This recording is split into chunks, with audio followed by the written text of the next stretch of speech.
Hello out there. All right, we're live. What up? What up, dudes? I'll do an audio check in just a second. Watches it's like crazy bad right now. Just setting up the scoreboard. So what is going on today?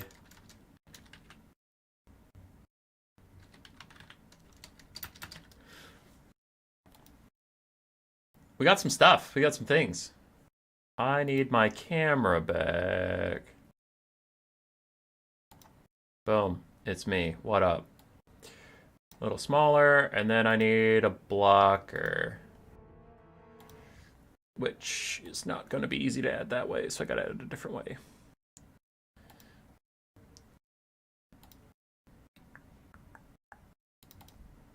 There we go. So what do we have for you? What do we have? Right screen. Boom. We have an 8-person little bracket of fun and shenanigans. Best of 3 land battles.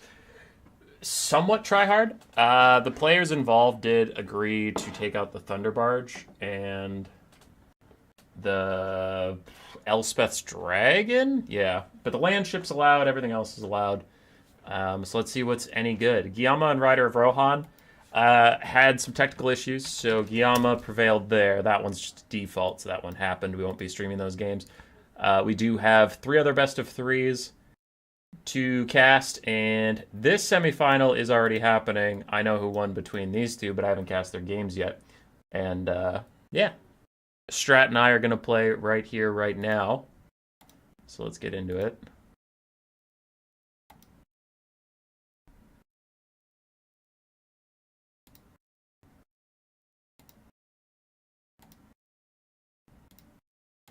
All right. Handsome versus handsomer. I think that's for me. Let's get that blocker beneath the scorecard. And check on chat. Hello out there. Right. Okay, our audio sounds good. We're already up to 80 viewers. That's a little intimidating.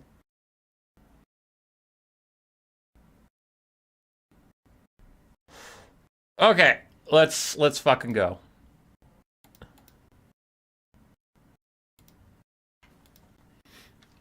He's going Empire, banning Skaven and Lizardmen.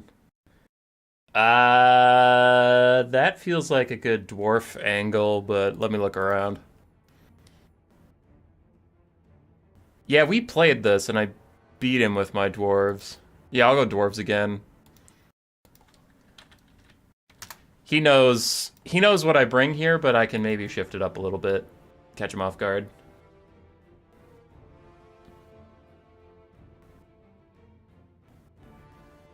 What up, Father Ramsey? No, it's not out yet. Playing with other people have early access for various events and various reasons. Okay, but I gotta focus up. Y'all gotta quit distracting me. Yeah, I'll grab this. Then I want that. Otherwise, I don't give a fuck.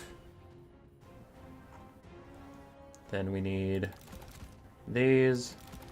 Those were a little underwhelming. So was those, so let's skip all that. And what does this leave us at? 2K.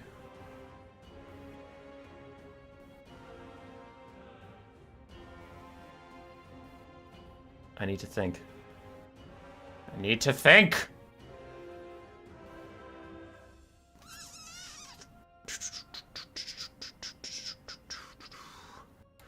I guess these were fine. Yeah, Strat's already readied up. I guess those were fine. They weren't my favorite, but it's whatever. 900 gold left. 900 gold left? Where'd that gold come from? 1, 2, 3, 4, 5, 6, 7, 8, 12. I did have a hero last time that I don't have anymore. Oh, fudge cookies. Let's just grab this.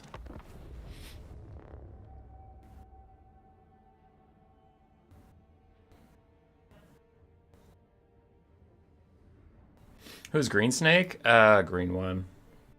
Why are you using Excel? Because I didn't want to make a challenge page. I don't know. It's supposed to be just kind of a casual show off some of the new units, get some hype going tournament. Not really meant to be a crazy thing. Hi, Tatsuki. It has been a bit. Alright, Empire Durf. Starting her off.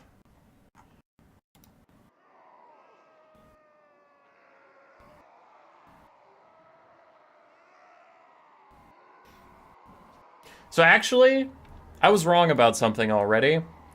In my testing, the Trollhammer Torpedo nerfs are, well, okay, I called them nerfs. Some of the people were calling them nerfs.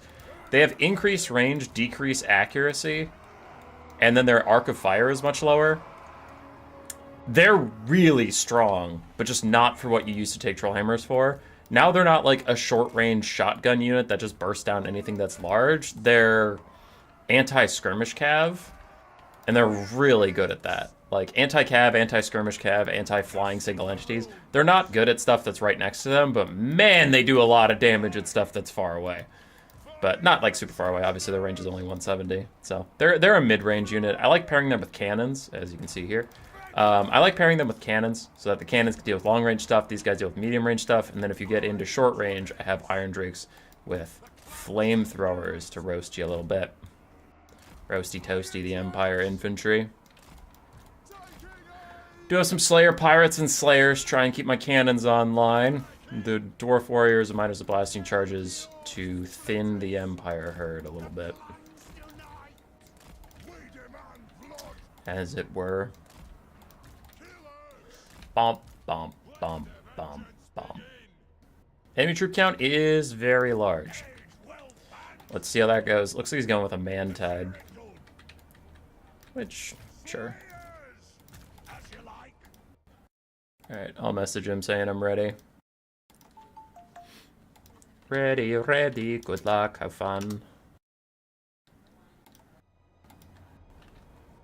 You really went Thoric? Yeah. I need a Rune of Wrath and Ruin to clear out Empire infantry. Because what am I going to do? Take, like, Ungrim and duel a large character? The Empire isn't known for taking those versus Dwarves. They're probably just going to take Gelt and Kite me. So I just needed a cheap supportive Lord, so I grabbed a Caster Lord. Because the Empire's never going to fight you in melee with your Lord. Where's the Thunder Barge? Thunder Barge and Elspeth's Dragon were just hand-shook banned by the players.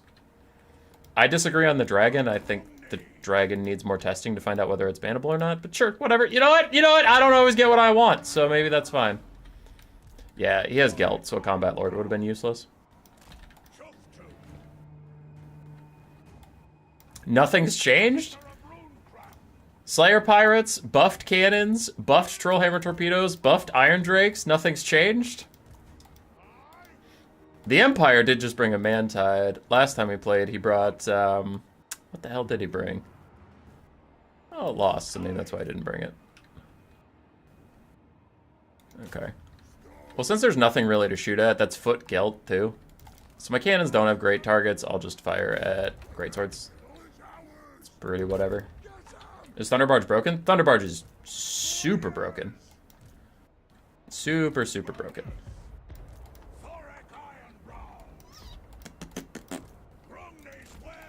That is an awful lot of manlings.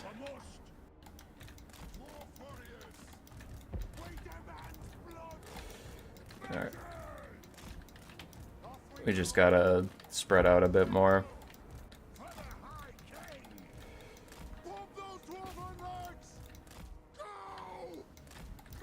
Well, if he wants the kite backwards, I'm just gonna keep shooting it with my cannons.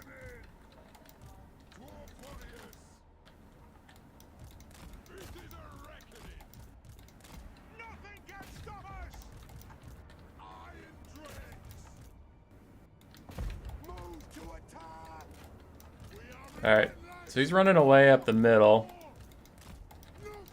which is fine by me. I'm just going to fire at his sides for a little bit.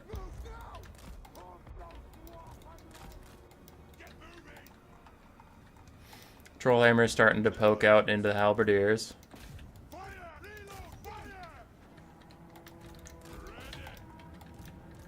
And his front line is really far away. So I'm going to turn my Iron Drakes to the sides.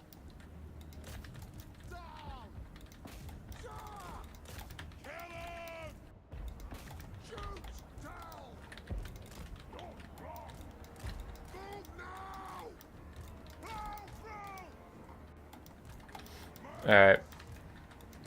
Let's do this. We have Flagellants coming in. I think I'll Blasting Charge the Flagellants just because of their extremely low armor. Could make that rather juicy. Okay, Slayers did their job. Oh, never mind. We don't need Blasting Charges on that. They're already, like, dead.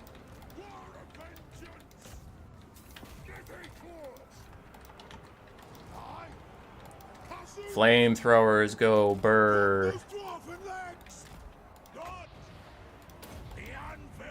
Okay. Tried to kite away while they were reloading. There's a good Wrath and Ruin.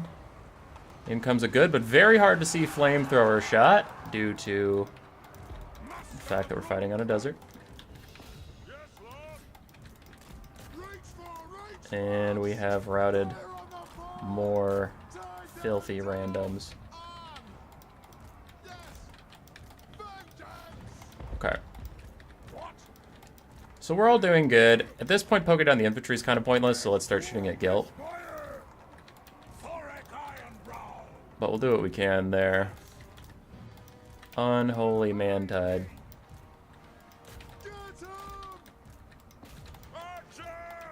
Okay, that's a Flagellant, never gonna break. Just running at me. That guy has broken, so turn and fire at the greatswords. We will flank. Gelt's final transing me, but now the cannons are starting to get pretty meaningful poke onto him.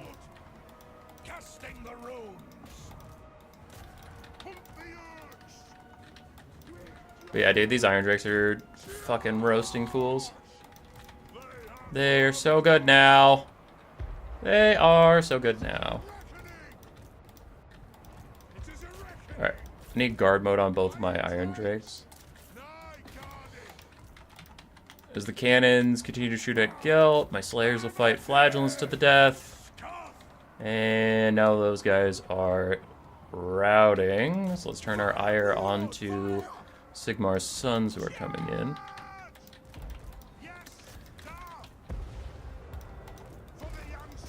Alright. We're trying to stay safe over here. But looks like this flank will finally fall apart as those greatswords are about to get to my helpless Iron Drakes. Damn, those specific greatswords are actually hanging on really, really well. Gelt's still fighting some Dwarf Warriors. Okay. Fall back super briefly while you reload and reset up shop there. Trollhammer torpedoes are doomed, and I acknowledge that. Okay, get one shot over there while you guys come to me. Cannon still trying to poke down Gelt. Leave Gelt alone so that we can get better shots in on him. And then let's do a quick little halberdier blow up. Iron Drakes still peeling for themselves. God, they're so good now. They're so good now.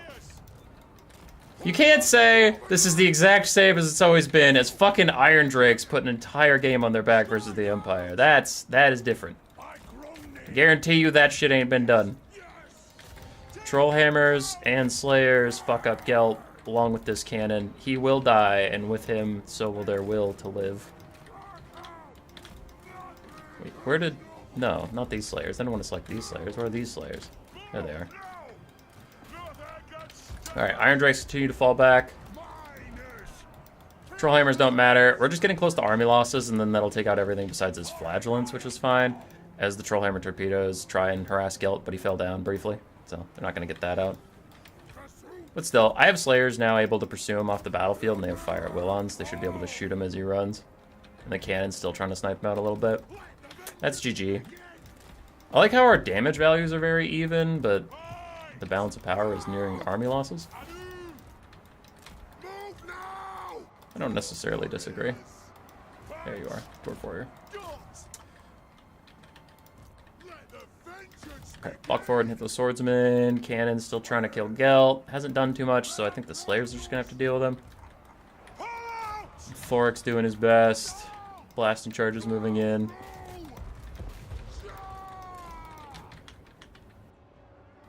Good hit from the cannons.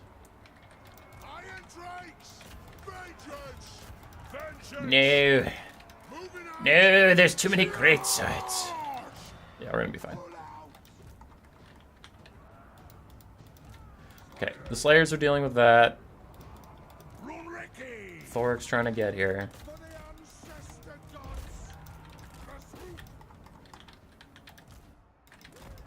Apparently, have Dwarf Warriors somewhere who are back. Shady's back, tell a friend, yada yada. These guys trying to save themselves in melee. Getting a big route going over there. I'm really just trying to trigger army losses at this point, so let's do a nice overcasted Rune of Wrath and Ruin on those guys. There, that should trigger it. There. Now I don't have to deal with all this shit. I can literally just click everybody and kill the Sigmar Sons.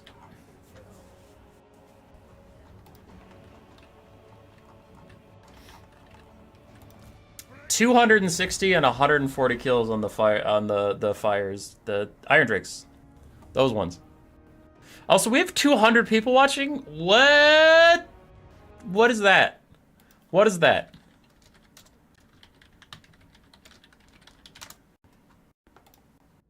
Okay. Well, if you're not subscribed, do that. If you are subscribed, unsubscribe and do it again. Iron Drakes both did fantastically for their price point. Cannons did fine, even though we didn't have any good targets for them. But it was mostly around the Iron Drakes just destroying some fools. For Gelt in the Mantide, it got stressful. But Dwarven armor held. We didn't give in. We didn't surrender.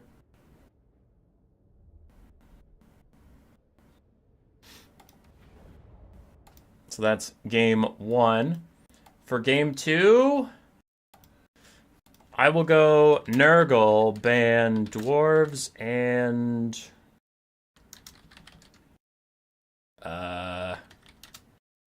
Kislev.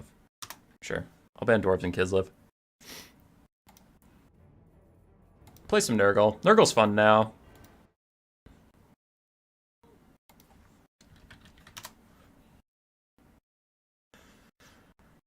Alright. I need a point. And then game 2, I will lose on Nurgle and accept my fate. Strat game with the $50 is not a bribe. All right, we're throwing. We're throwing, people. Toad Dragon, please. If it's a decent matchup, I can take it. Because there are some good matchups for it, but I'm not gonna... If he picks, like... I know he just played Empire, but I'm blanking right now. If he picks Empire, I'm not going to take the Toad Dragon, because it's like, a massive spears and archers. What possibly could happen to my Toad Dragon? Is the Nurgle Lord on a Rot Beast anti-large? I believe so. I think anyone on a Rot Beast gets anti-large. Oh, he's not. That's kind of wild. But he has 63, 62 melee stats, which is still really good.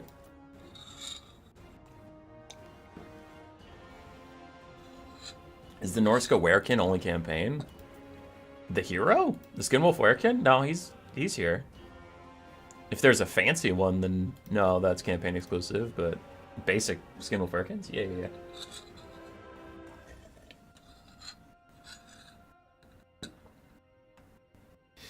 Alright, chat is much more active than I'm used to. I'll try to stay engaged, but if I miss your message, I'm really sorry. I'm not used to having 200 fucking people around. I'm used to having, like, 70. Is Nurgle A tier yet? They're B. They're solid. Alright, he's going Beastmen. Cool. Cool. Beastmen's fine.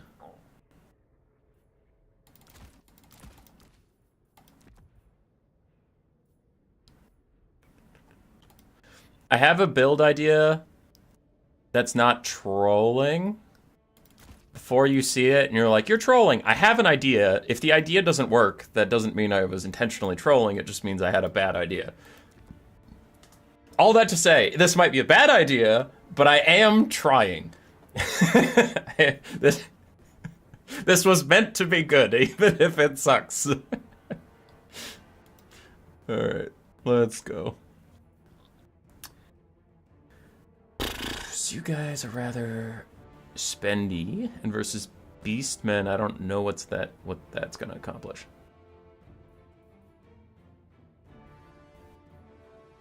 Yeah, I don't know what that's gonna accomplish versus Beastmen.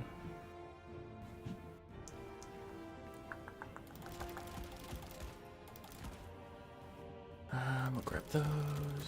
Grab these.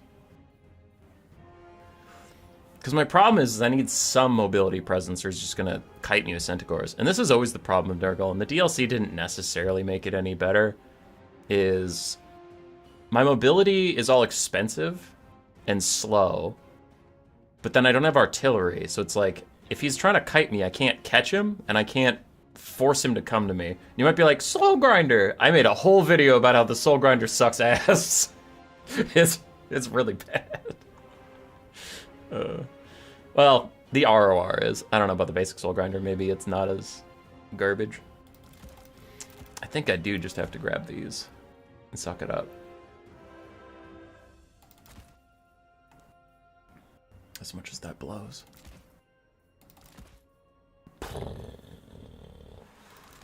Yeah, this is the best I can do.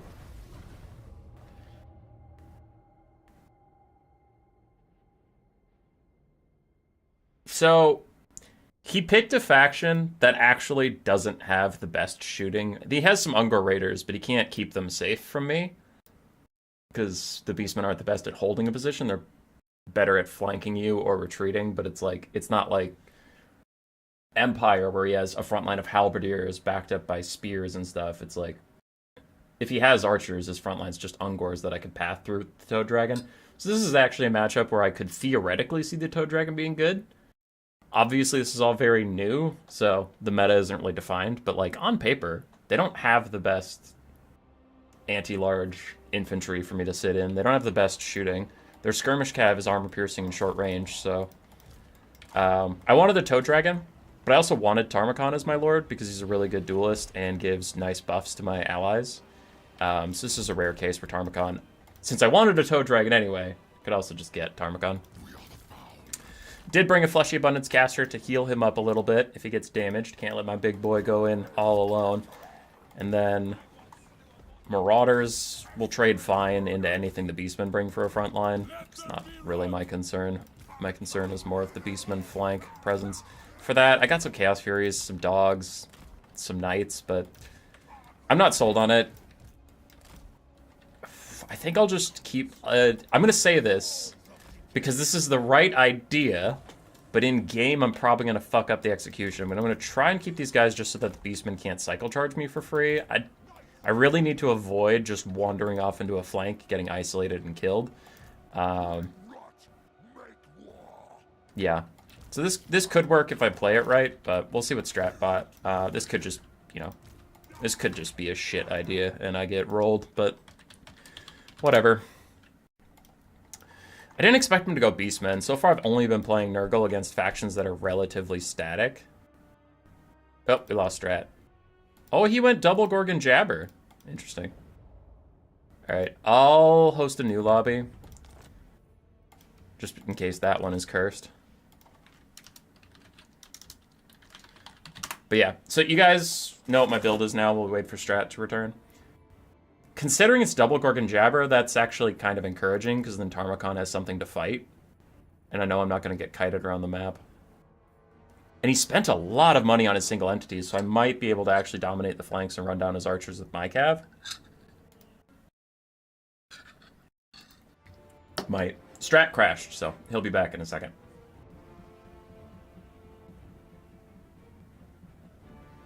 There are so many people around because Humboy hasn't laughed hard for a while.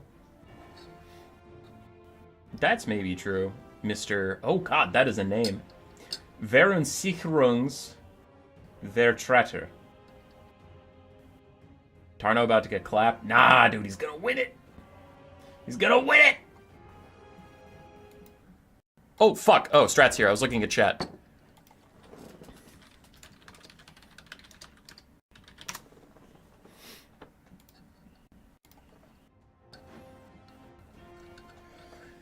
So you're getting a good old-fashioned Monster Mash Game 2. Can Tarmacon and the boys beat Double Gorgon Jabber? Or did I not bring enough support?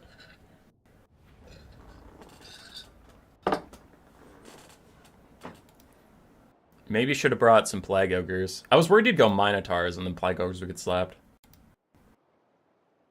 Fuck. Rot Beast Casterlord with regular Toad Dragon is better meta-wise, Palps. Yeah, but I thought Tarmacon could maybe do some good work here. He has some good buffs. It's just difficult to think of a situation where you want to take a Toad Dragon. Alright. Let's do this. After Strat tactically crashed to fuck up our formation. He realized I deployed so perfectly that he didn't stand a chance, so he had to crash it and make me redo it, thinking that I didn't know my own formation, but joke's on him. I'm fucking ready. Butcherbird, $50.01. This is a bribe. I accept your bribe, though I don't know what the bribe is attempting to make me do. I'm going to deploy in the same way, just because I like pretending I don't know what his build is after we crashed. So, thank you so much for the donation, by the way. You know I'm terrible at expressing gratitude, because I don't really know what to say. But, yeah. Okay. Beastman build. Rather small, though so is mine, I guess. We have 3 Centaurs with throwing axes. As long as I can not throw Rot Beasts and Tarmacon into those, we'll be fine. Like, if they waste their ammo on my Marauders, it's pretty whatever.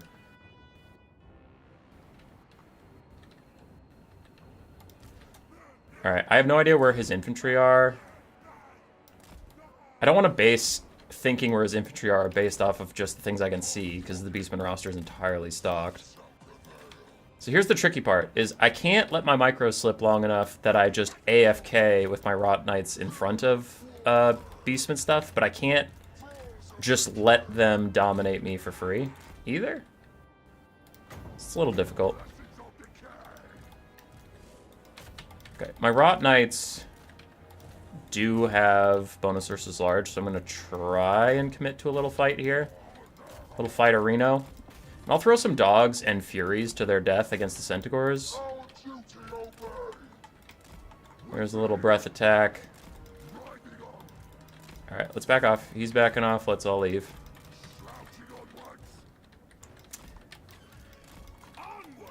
But I do want to get the melee fight started so I can start charging up Nurgle army passive.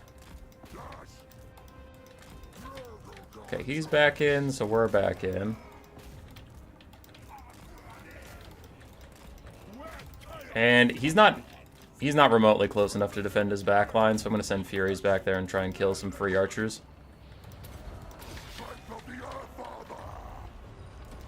Let's kill the Jabber. It doesn't have healing.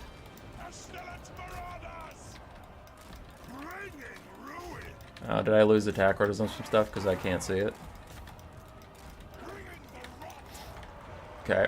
So Tarmacon and the Rot Knights are trying to find a fight.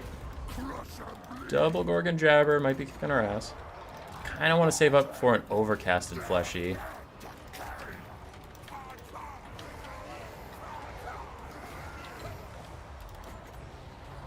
God damn, dude. How much is an overcasted fleshy these days? Okay. We need to tear out these guys. There we go, so we can keep rolling straight through. How much is an overcasted fleshy, actually? I'm actually curious now, because this is so expensive. Oops, I have some Nurglings doing nothing. I have some Marauders doing nothing after they routed. Okay, to be fair, they routed.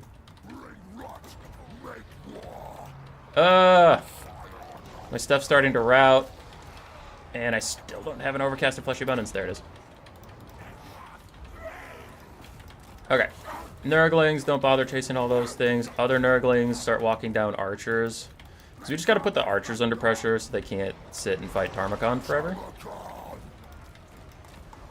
I have dogs back. Dogs go chase some stuff.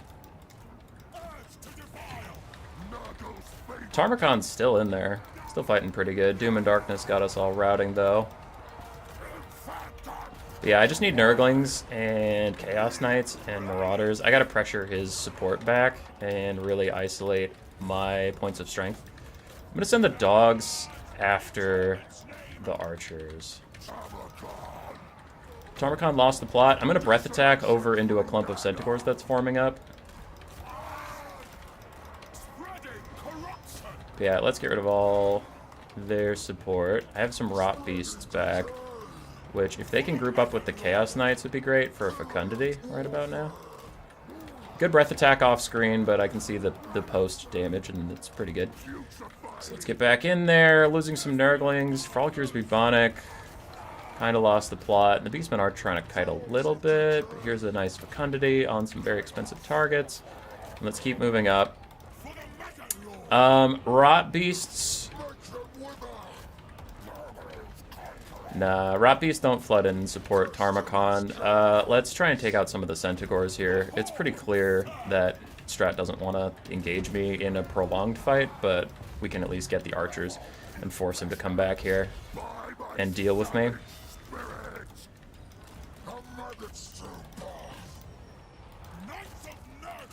Okay, I have more Marauders that are lost somewhere. There they are, they're fine.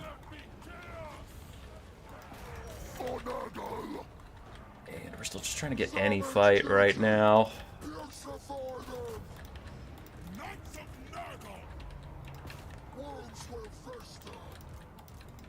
Okay, you guys can go take this. You can use your last breath attack on them as they retreat. If they're really just going to ignore us, we can at least make them pay for it. There, it's a decent little shot. And now we've run down a couple of archers. Let's curse the slug these guys, so I can catch up to them a little easier.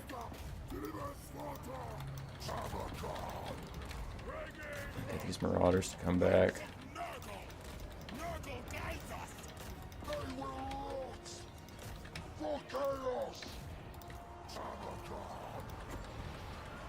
Fleshy Abundance up the Chaos Knights. I'm routing a bunch of stuff. But we are getting kited, and that's another Doom and Darkness out. There. Got some stuff routing. So I can at least chase it down. Rot Knights are isolated, but there's not much I can do about that.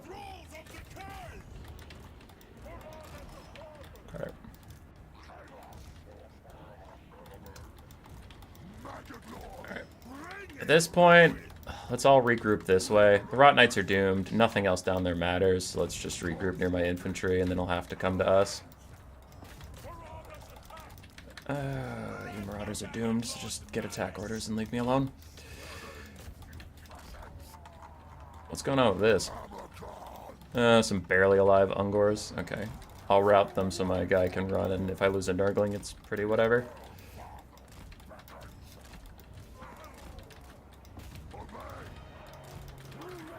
Alright, save the caster, get Tarmakhan back in there.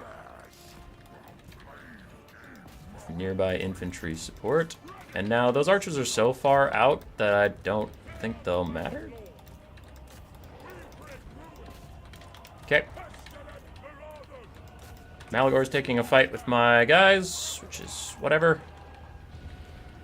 I want to wait until I have my Marauders in here to give them that buff. I can give myself this because it doesn't affect anybody else, but there. Alright, everybody here is buffed up. Let's get the fight out as Tarmakhan gets a little distracted.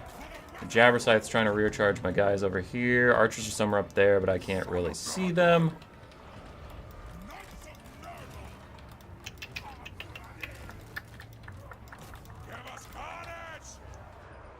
I feel like Tarmakhan's not doing as well in the damage department as I would have thought.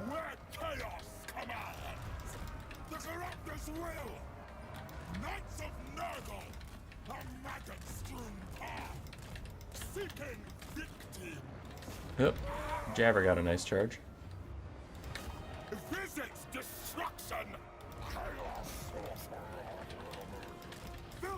Alright, you can charge up there and go deal with that.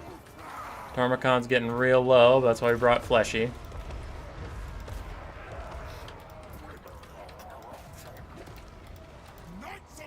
And is that another Doom and Darkness? Yeah, it is. Maybe my Knights can get through the charge. Nope, not quite. Okay. Can Tarmacon's explosion when he dies somehow win the game? Let's find out. My Nurglings are all dying. I have Marauders back, but they're not going to matter. Yeah, at this point I just want to see how much damage this explosion will do against 4 single entities. That could be kind of funny. He's unbreakable, so we will not be denied. Both Gorgons are heal capped. Tarmacon continues to try and fight back. 2,000 value. Fecundity didn't spread to him, it only spread to that guy. Rip. Well, at least I'm just waiting for the explosion anyway. Boop. I'll throw it on ×3. If Strat wants to, but I'm gonna die. Let's go. How much can the Maggot Lord feast? Let us witness his greatness! And busy dying, there we go.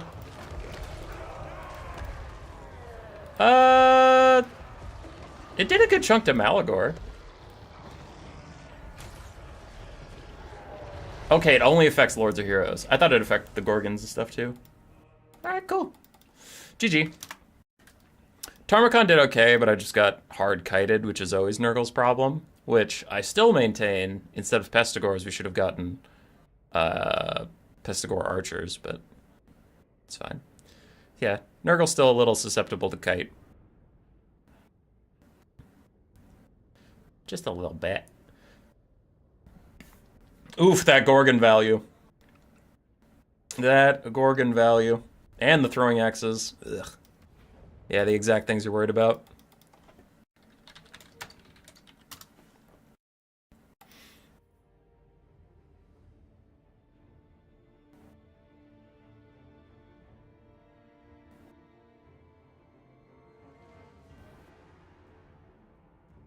Army losses? Alright, cannot die. Yeah, he's unbreakable.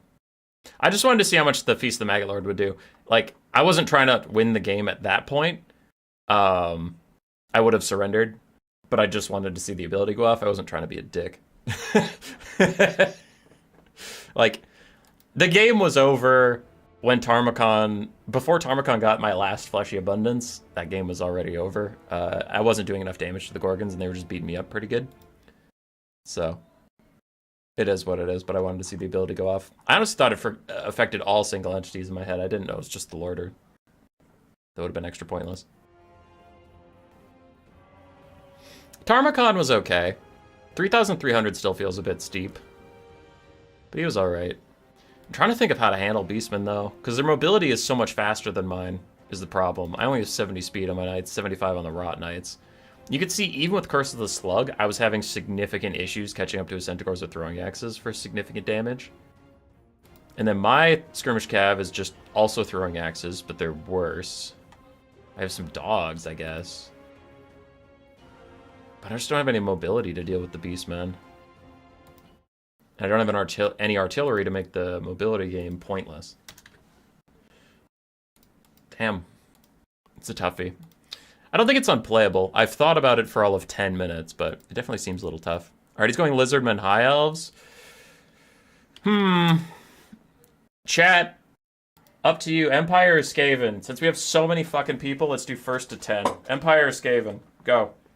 Just type Skaven or Empire, and the first faction to get 10 times is gonna be it. Empire, Skaven. Go, go, go, go. Use the RR Soul Grinder? Nah, dude, that thing sucks, but I know you're just teasing me. Skaven or Empire to fight High Elves and Nurgle? Empire, Empire, Empire. We're 3-2, 4-2, 4-4. Alright, Empire got there first. It was close, though. Chat says Empire. I updated the score, I'll put the blocker back up, and we'll do some Empire shenanigans.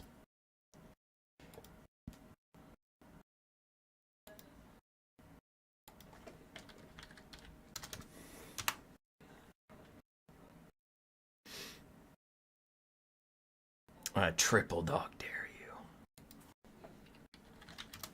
Do I still have tea or not really? Mr. Fluffy Pants had to leave halfway through the game. I lost. It was a good game. I just didn't have the anti-large killing potential to kill 3 large single entities like that. I also really struggled at locking down the mobility game.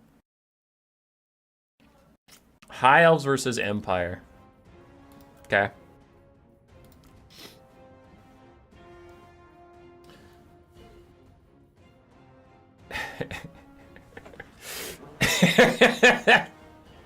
There's multiple good things, but I don't know which one you guys want.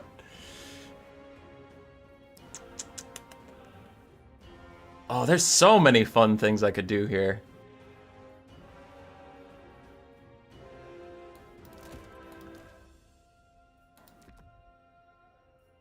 Okay.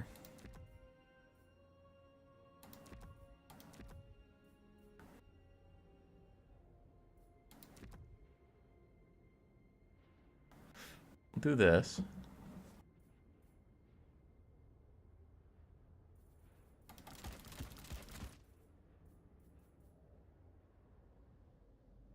Double steam tank. Take Carl Franz or no balls. Oh my god. I don't have any balls! My balls have fallen off. There they are, rolling away over there. You can't see them, they're there.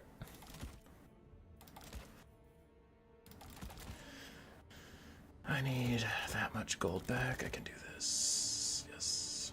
So what is that? That looks solid. Let's go. I think this is both a good build and a crowd-pleasing build. I think it accomplishes both. This will be fun.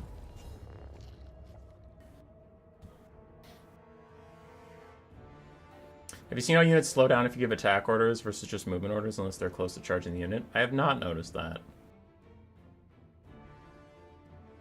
Sadly, I don't think the land ship is good into high elf ranged. No! What? No!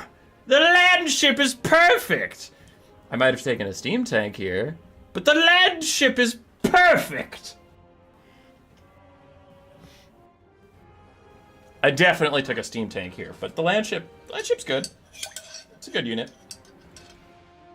There will be a replay coming out on the channel soon, but it got 6,000 value versus Nurgle because Nurgle couldn't deal with it. And I was just rolling around. That was very funny. But no, I didn't take the land ship. I didn't even take the steam tank, actually. I took an old Warhammer 2 Empire build because I want to win this shit. I didn't take any of the new stuff, so fuck you.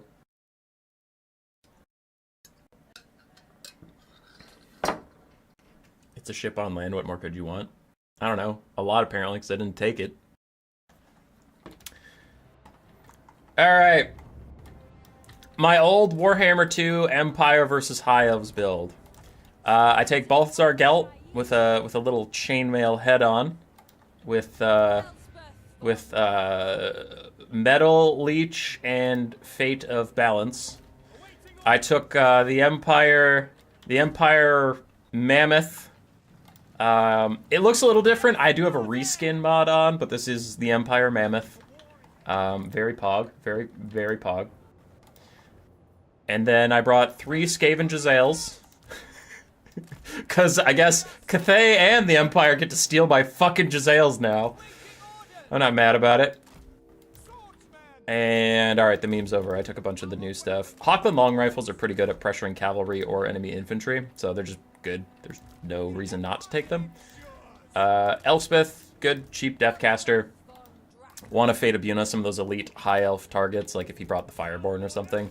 Empire Knights to run down, if he has mass archers, to run down his archers, and if he has cav to protect my Hawkland long rifles and land ships, so they'll kind of serve a multi-purpose depending on what his build ends up being. And then a bunch of state troops just slow the high elves down. It's pretty straightforward. Solid build. This is, while I'm taking the new stuff, this is a try-hard build. Like, loading into this, I actually thought this was a good idea, and if I lose and I'm wrong, then I'm just wrong, but I wasn't memeing, so. Let's go. Alright, what do we got? 640. Oh, I actually think he might be in trouble. Because I have a lot of single target snipe with all these Hochland long rifles and Elspeth. Yeah, he might have a bad time.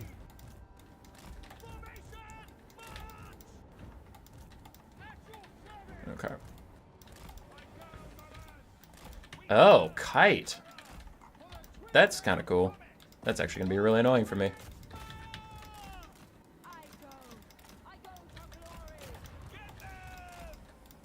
Oh, he's plague of rusting me again. Okay, so it's not a life mage, it's a metal caster. Interesting. Okay, so my infantry is going to have to get a lot more aggressive. And Imric's a bait. I need to just ignore him right now. I need to really focus on hammering these dragon princes while they're in range.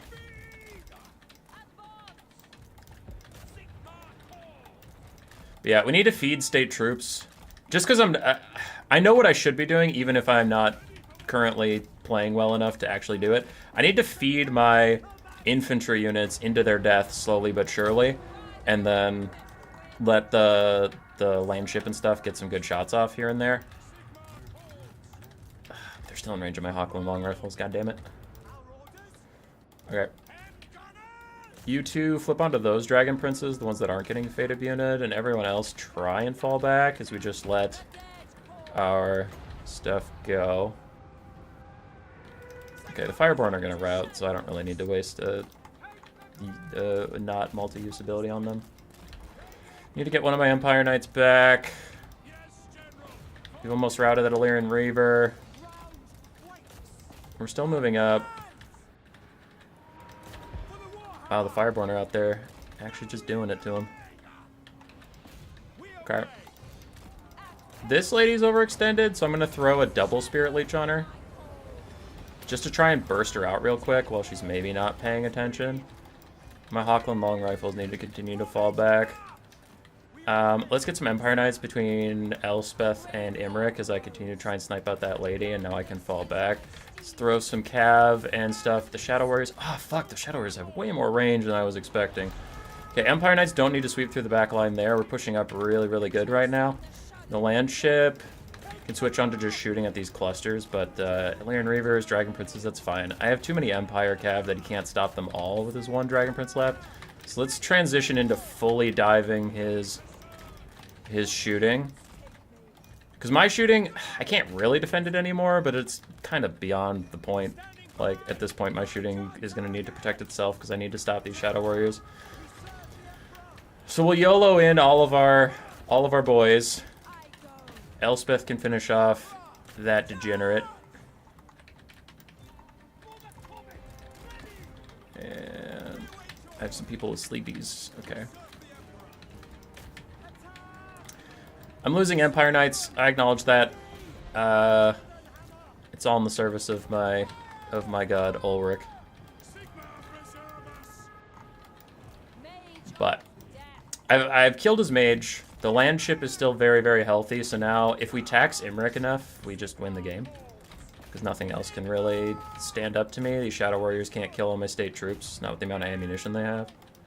So I'm keeping a couple Empire Knights. Now that they're rallying, I'll keep them back here. But initially, the dive on the Shadow Warriors was good. We got some good damage out and stuff. And now our state troops are just going to pressure them. As Elspeth still struggles to kill that lady.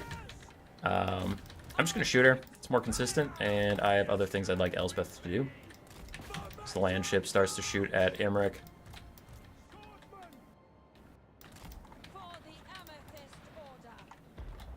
Alright, we'll fall back. Worst thing that happens to us is we get shot in the back by Shadow Warriors on our infantry, which is fine. And like I said, I have some cavalry sitting in the back just trying to get their vigor returned, and I have Hochland long rifles moving up. So now if the Shadow Warriors want to keep pressuring me, they're going to have to shoot garbage or walk into range. So, let's move up. I didn't realize he also has a life caster. So Imric's getting a regrowth. That makes me feel a lot less confident about this. I thought the metal caster was all he brought. Okay.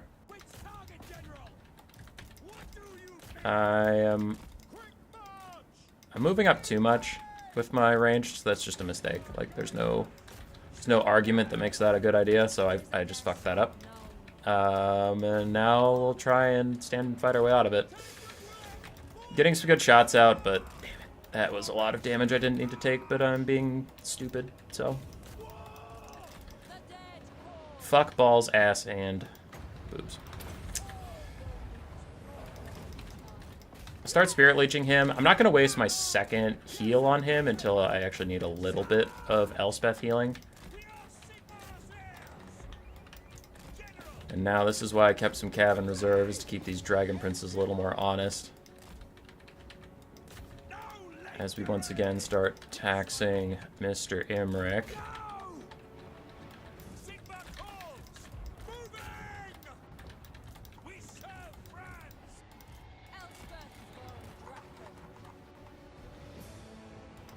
Man, we are having a time trying to kill any of these foot characters, huh?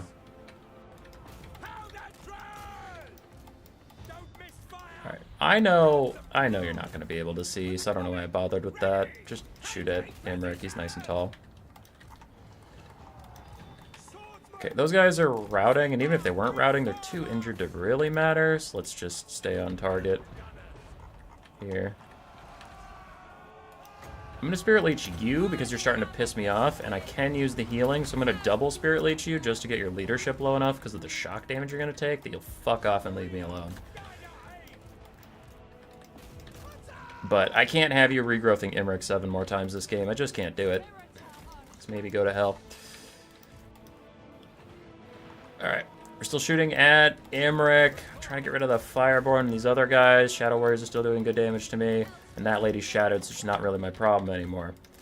Come back over here. Nice breath attack from Imric. Kind of hit both Hawkland rifles. But it's time for the fast boys. Whee! Come on, get away from Imric. You can do it. Hawkland long rifles. For Nuln. For Sigmar. For the Warhammer. I needed Spirit Leech to stop the Dragon Princes because their leadership is so fucking good. I didn't even see the land ship go straight through them, but it did. Land ship, land ho! Yo ho, me hearties, yo ho! I run from nothing except for Imric. Fuck Imric. Meow. Meow. Meow.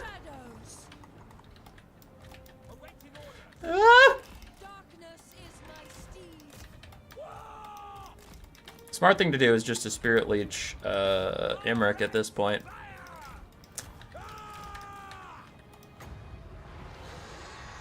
Fine. I kind of wanted to Fate Abuna those Dragon Princes just to send a message, but that's GG. Land ship! The ship of the land! Full sails ahead, me hearties, yo ho! Yo ho, motherfucker! Elspeth and the Landship did fine. The Hawk and Long Rifles were the heroes of the day. However, they did amazing. The Empire Knights and the State Troops just walked slowly into the grinder as Imric and his double casters. Meh. Shadow Warriors actually did really good. He got a lot of good damage onto my Hawkland Rifles.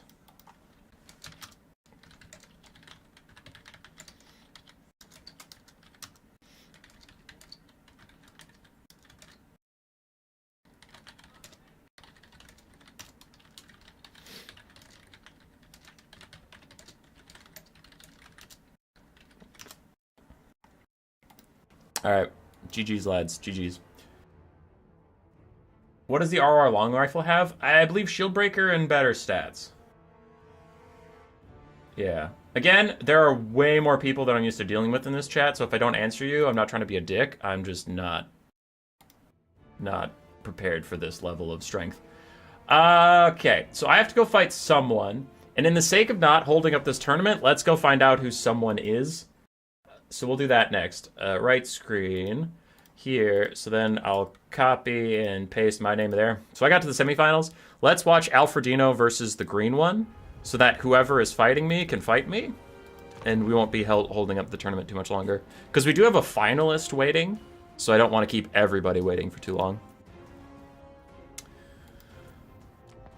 All right, so back to the scorecard now that you don't have spoilers. And this is ODM's the green one versus ODM Alfredino. Truly a top-level contest.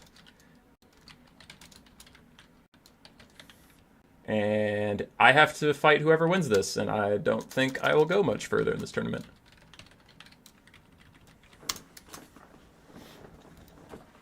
But let's do it.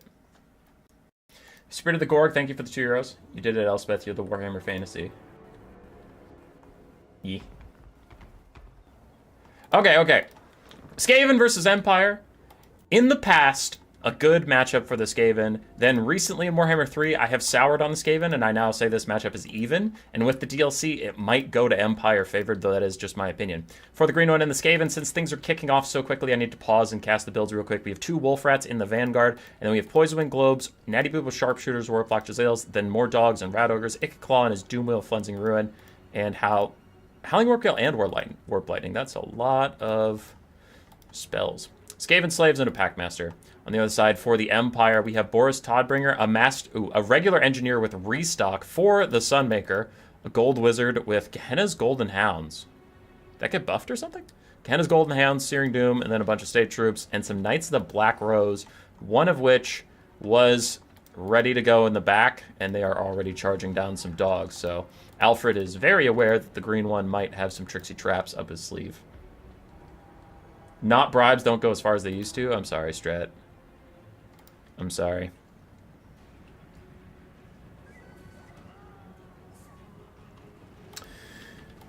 So the Sunmaker's firing in. The Skaven build doesn't have too much stuff that's scared of the Sunmaker, but I don't think... Oh, fuck! There's a land ship! How did I miss it? How did I miss it? It's the size of a house! Okay, there's a land ship versus the Skaven. Natty Boobos are gonna have to shoot it. That's the only thing the Skaven have that's any good against the land ship. Their Rat Ogres will just get ignored, I think. Unless they get, like, a perfect surround. But if it has any angle out, it will take it. Alfredino's Knights of the Black Rose going to go try and charge some Wolf Rats as Green One tries to sneak them in. The Sunmaker is thoroughly covered in Spearmen, so they're going to be fine. The Wolf Rats will rout very quickly when under attack by Cavalry. Packmaster and Ikit trying to do some disruption as the land ship goes burr, going into Chariot mode, flying through the Wolf Rats as it is supported by the Sunmaker. The Skaven are fleeing en masse, and Boris also adding his like leadership bombs and all that stuff to this. Probably doesn't help the land ships just rolling through. But it is taking a lot of damage from the Jezzails. That is really the only way to kill the land ship. Killing it in melee is extremely difficult unless your opponent makes mistakes, but at range it can take a lot of damage as the globes get a couple shots onto it. Jezzail's still harassing it as it goes. The Sunmaker took some decent damage. I believe Ikaclaw must have cast a spell over here while we weren't looking, as the Wolf Rats definitely didn't do that. They all got routed off. And the Engineer plus the Landship teeing off on Ikaclaw, but already Landship's lost a third of its HP to Natty Boobos. And Boris hasn't seemed to notice that it's over there or doesn't feel like overextending all alone to try and kill that thing off. Gold Wizard is running forward. Ikit takes a couple shots from the single entity war wagon that is the Engineer. Landship continues to roll on, poked by the Packmaster down to half HP from the constant harassment of Natty Boobo's sharpshooters. Empire has the backline cleared now, so Knights of the Black Rose are moving up, taking the fight to the enemy as Searing Doom goes a bit wide. Goes a bit wide. Must have been a misclick over there as the Landship continues to run through, but he's down to half HP and falling as the Packmaster is also pursuing him. And every time he stalls out a little bit, the Packmaster actually risks getting a real hit in like he just did there. And the Skaven are in an okay spot. Like, it's not going terribly for them. They're doing some decent work. Ooh, that's nasty, though. Ikit's still getting shot by the Engineer, and now he might be overextending into some spears to try and shut down the Sunmaker. But Natty Boobos and the Packmaster and the Rat Ogres have almost finished off the land ship. It's still trying to path through, but the Rat Ogres have caught up enough to start slapping at its wheels. It's going down. Does it have that explosion or something? Doesn't it explode when it dies?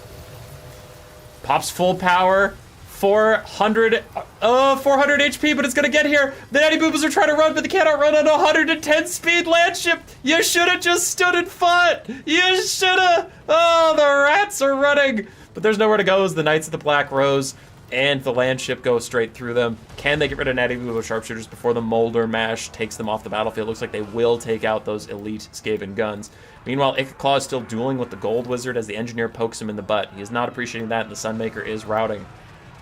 Knights of the Black Rose with their ITP. They do not tear out away from the Packmaster. They do not get their leadership reduced by fear either. So they're rather stalwart individuals as the land ship does eventually blow up, doing a little bit of damage to the Rat Ogres and Natty Bubo sharpshooters around, but it is dead, it is gone, and the Empire is ahead on the balance of power, though this is still a very even game, except this is quite concerning. It's still getting chased down by the Engineer, as the Engineer just pops him in the back of the head. He's only got 700 value, but it's 700 value onto Ikeclaw, which is a great target. And the Skaven have a lot of muscle left. There's a lot of Rat Ogres. The Empire is mostly relying on their 3 single entities and then some damaged knights and a bunch of random-ass state troops. Rat Ogres and the Packmaster are trying to peel for Ikit. This guy is on a normal horse. Yeah, he's not on the mechanical steed. So, good peel over here. Ikit's just trying to stay alive, and Boris is making sure Natty Bubo sharpshooters don't come back as he tries not to land. He doesn't want to land in all those Rat Ogres, I guess, and take the free damage, but he does need to keep getting microed. As he's briefly slipping on micro, it allows Natty Bubos to get away. The Packmaster and Rat Ogres. Packmaster's going to turn and fight the Gold Wizard for a little bit. Skaven continue to move up. Natty Bubos. Boris is moving again, so they're not going to be allowed to come back, as Ikit's going to try and rout the Knights to Black Rose. Packmaster plus his Rat Ogre friends going to try and kill the Empire's Gold Wizard. Engineer is now poking the Packmaster, however.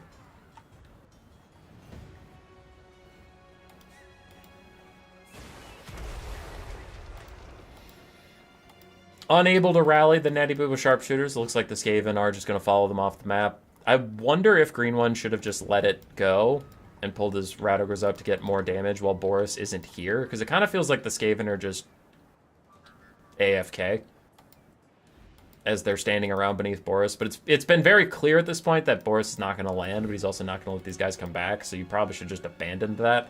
And while he picks off Natty Bubos, get some other things done. Because in this time, the Engineer is still shooting, the Gold Wizard is charging up more Winds of Magic to get some stuff done. I guess that goes both ways, but I don't think Ikit's getting off multiple Flensing Ruins. Because whenever he gets in range of the Master Engineer, he's going to get poked, and Boris is probably just going to straight dive his ass when he returns to the fight. So Ikit's on borrowed time. This could be a good final Flensing Ruin target, because he doesn't have a problem with Winds of Magic right now. He has a problem with time. So if you can just pop one out here, get it on cooldown, and by the time Boris comes over, you have another one. Those are probably the only 2 spells you're going to get, and you should use them.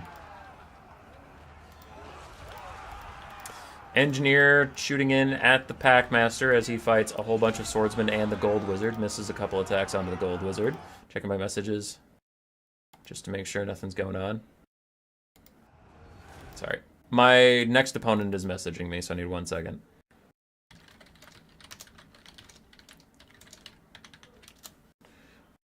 Okay. Sorry about that. My opponent was waiting for me, so he's like, where are you? Rat Ogres are still trying to rejoin the fight, as is Boris, but the Engineer gets a couple shots onto Ikeclaw, and I haven't seen a Flensing Ruin yet, as the Rat Ogres are stuck fighting. They're not fighting next to the Packmaster, so they're not actually getting the running with the pack. So these Rat Ogres are not regenerating right now, which is a bit of a mistake. Green One does need to group up his Packmaster with the Rat Ogres that are fighting and provide his terror. A rear charge right now into these Spearmen would terror out them off, but he looks like he's going to hunt for the Engineer instead. In comes Boris, trying to rout off Ikeclaw with his various leadership debuffs. If he can hit 1 charge attack, he'll take him down, but a Howling Warp Gale locks him in place instead, so Ikec can maybe get away from here. And the Packmaster runs the Engineer off the road. As something is happening, that's a Golden Hounds of Gehenna as they go through the Skaven Slaves. Doing pretty good damage, but it is just a Skaven Slaves, I suppose. Big terror out from the Packmaster, getting rid of some of these other forces. More Skaven Slaves come in, and again, he's chasing the Engineer around, but not actually getting good hits onto him. Gold Wizard is still safe and sound. Empire has a lot of state troops left, and Boris is a big, thick problem. The Skaven have not yet come up with a way to deal with. They are losing some Rat Ogres. We still have 2 healthy Rat Ogres, 1 kind of healthy one if the Packmaster is around to give it any buffs or anything to keep it in the fight here. Its Shock Collar could give them ITP and make them not tear away from Boris, but it doesn't look like that happens to be up at the moment, so it's not going to happen.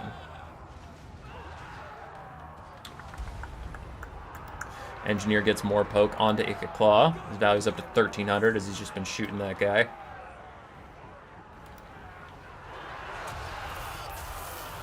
Ika's trying to route more things. I really don't know what the Skaven's plan is around Boris, because I haven't seen any Flensing Ruins for them.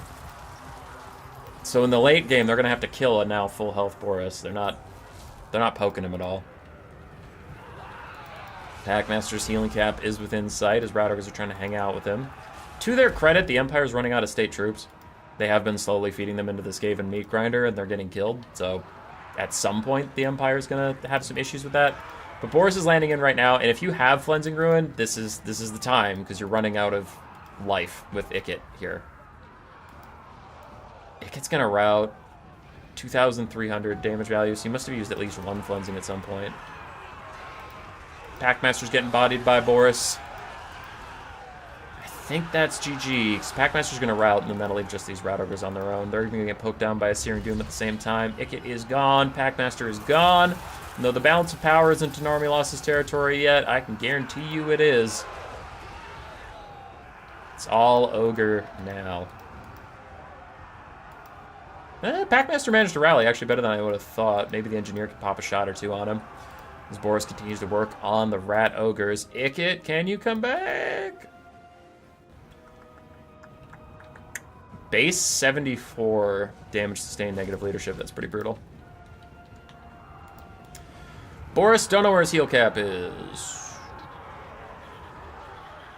Healing power, regeneration rates up, but don't exactly know where that leaves us. The Gold Wizard gets officially sniped out by the Packmaster. Rat Ogre's still routing off all these things, and the Empire State troops are all gone. They're all routing.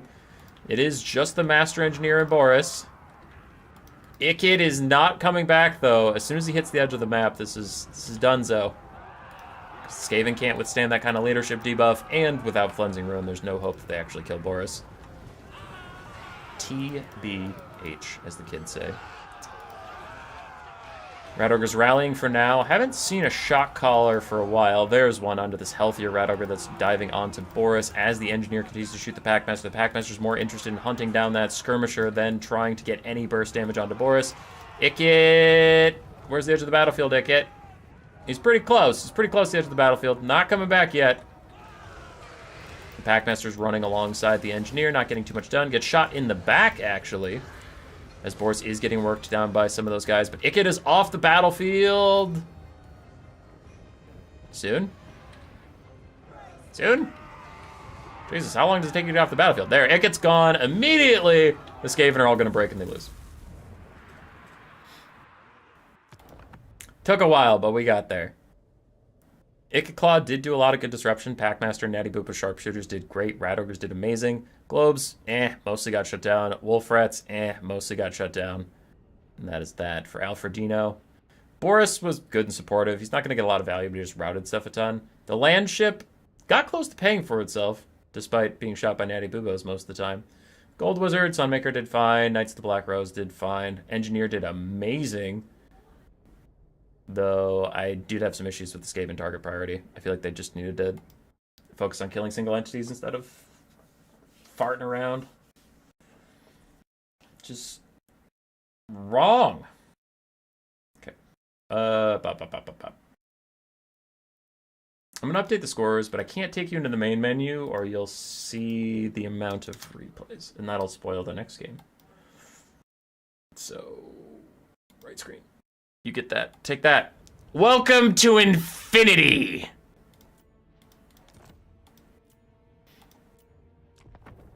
Welcome back from infinity! We have the green one now on the Empire versus Alfredino with triple Doomseekers? Why? Why would you do that? That seems bad.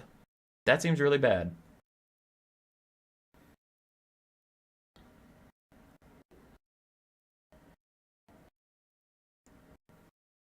How is it that people already have Thrones of Decay?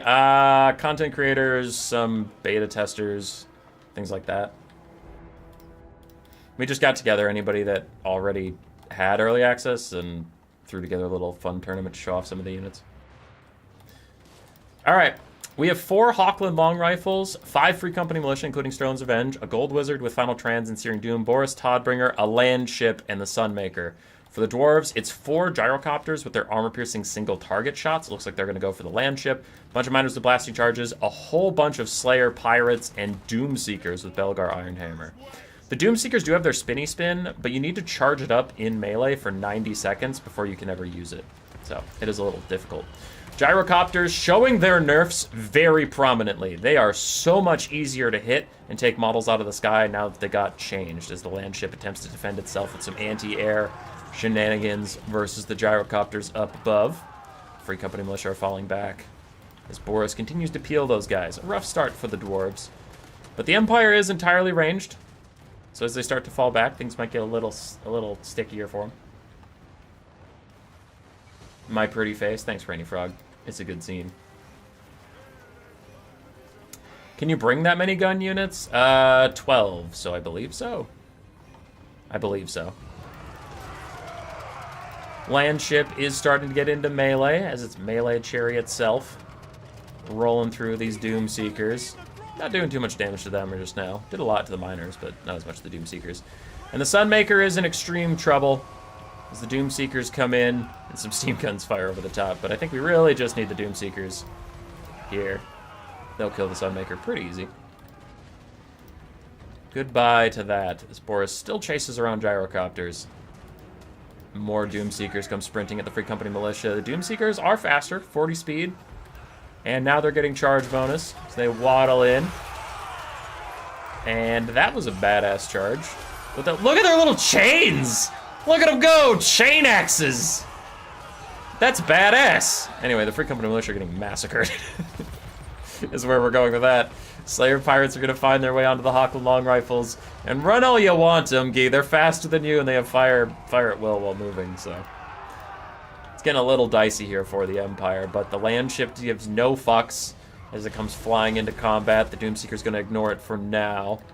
How long can they ignore it? Gyrocopters! I honestly thought they would all focus on sniping down the land ship. I guess they're just kind of acting like weird dog units as Boris chases another one of them off, but the Empire is getting corralled into the backfields. Nowhere to go. Slayer Pirates shooting them in the back of the head as they chase these guys down. So much for honor, Dwarves. Jesus. Jiminy Christmas.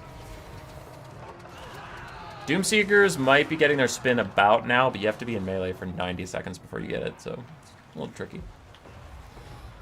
Empire has lost a lot of their troops. They're down to just the land ship, Boris, and Gold Wizard. Is Hubby out? No, I'm still in. I'm casting these to find out who my semifinals opponent is. I mean, I actually know who my semifinals opponent is, but I don't want to spoil this series by playing them, and then you're like, well, now I know who wins, so that's stupid. Alright, Boris and the Gold Wizard trying to kill off some miners with blasting charges while the Slayer Pirates chase down the land ship. And other Slayers finish off the Imperials wherever they can find them. But the Empire is down to their 3 single entities. Because there's a Free Company Militia that's about to rout for some Slayer Pirates and a Hockland Long Rifle that I really don't think will be allowed to rally for long. Gyrocopters still getting sniped out of the sky by Boris and the land ship. The anti-air guns are strong. Ooh, Doomseekers are going to kill this fool. Gold Wizard entered the wrong part of town without a permit as he's getting his ass handed to him. Slayer Pirate's going to attempt to board that ship. It does not quite work as the ship goes straight through them. A lot of damage, and now the Doomseekers meeting their doom in a spell called Searing Doom. So I guess we're using Doom a lot now. Gold Wizard is all of a sudden free and clear and starts to run for his life. This is Doomseekers catch back up to him quickly and then rout him. The Hockland Long Rifles are back. That looks like some Slayer Pirates and Belgar have noticed that and are on top of it. More Slayers and Miners with Blasting Charges are closing in as the last days of the Empire are upon us. Can the land ship truly carry? As it goes chug-a-lugging along. Tries to stop the Slayer Pirates, who mostly just ignore it. Boris tries to stop him, and they mostly just ignore him too. And now we have some gyrocopters doing what I thought they would be here for, is just to shoot the land ship. Boris again tries to take to the sky and get to those guys. Peel for his land ships. The Hockland Long Rifles get chopped down by Slayers.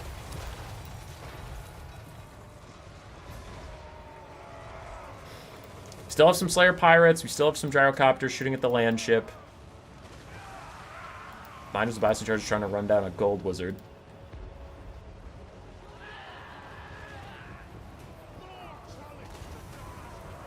Pirates assaulting a ship, so thematic. It's true. It's very thematic. These miners are about to rout, so the dwarves will have to do something to make sure that Gold Wizard doesn't come back, and it looks like Doom Seekers are that solution as Boris chases off Gyrocopters. More Gyrocopters coming back, and what's over there in the trees? More Slayer Pirates, more miners with blasting charges. As they all return and throw at the land ship, down to 5,000 HP. Boris is full health, but I don't know if he wants to land in just mass amounts of Slayers. As they continue to chase down the Gold Wizard. And more Gyrocopters are coming in. Boris can't fend them all off. He can't save the land ship forever. It's an unholy pile of dwarves continues. Taking some little steamy shots. Down to 4,000 HP and still falling. Boris lands in the Doomseekers, but they don't care about all of his leadership debuffs. They're above such nonsense. The land ship falls to 3,000 HP. Slayer Pirates, Gyrocopters, everybody trying to take it out. For now. ×2 speed through this silly chase for just a second. As spoiler alert, Gyrocopter's going to keep shooting the land ship. Doomseeker's going to keep chasing the Gold Wizard. Land ship's desperate. 2,000 HP. Boris has briefly landed. It looks like some Gyrocopters actually give him a little bit of time of day, but they probably just want to focus up on the land ship. Because if you kill that, then Boris has to stay in melee combat to be attacking or whatever. Whereas the land ship, I don't know if we've talked about it or thought about what counts as attacking. So this thing could just keep rolling around and kiting you forever. So just kill it. Kill the stupid thing and then deal with Boris. Looks like they have decided on that. Land ship's down to about 1,000 HP. Continues to get shot with the steam guns as it rolls around. We got some pretty, really good value, actually. Not just pretty good, really good value versus the dwarves. They do need to focus up and kill it. Some Gyrocopters are getting routed off by Boris. Continues to run around. ×2 speed as the dwarves try and catch up to it and finish it off. My question is, why make it unbreakable? That's the only thing I don't understand about the land ship design, is why unbreakable? ×3 speed. Gyrocopters are definitely regretting turning to shoot at Boris for a bit, because it is costing their army dearly. Boris lands and gets swarmed by Slayer Pirates, while Miners of Blasted Charges move out, and they take down the land ship at last, and the Empire surrenders. Gyrocopters had a case there of being like, oh, we got it, and then start getting distracted and shooting at other things, and then the land ship escapes with like 400 HP. Ah, fuck, we didn't get it. Doomseekers, mixed value, but overall fine. Slayer Pirates did great. Gyrocopters, the ones that got to shoot the land ship did okay. The rest did not do very well. Miners of Blast Charges did fine.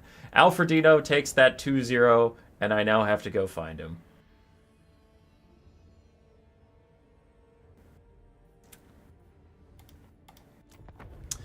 All right, let's go find Alfredino. Right screen, this thing, Alfred, boop, boop. Alfred and old hummus.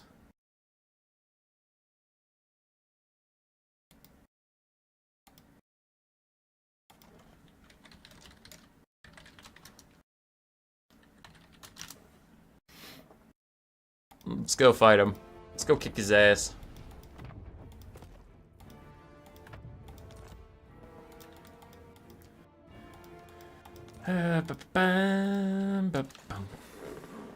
What map is it? Galbaraz, Bloodpine Woods, Eshin. I can remember that. Galbaraz. Back over to me. And then put the blocker up. Alfred's top bracket, so he has to start.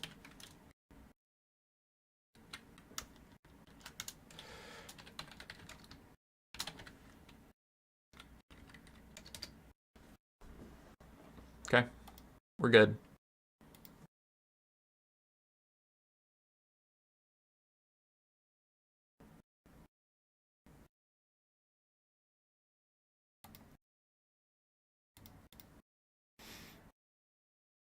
We are good to go.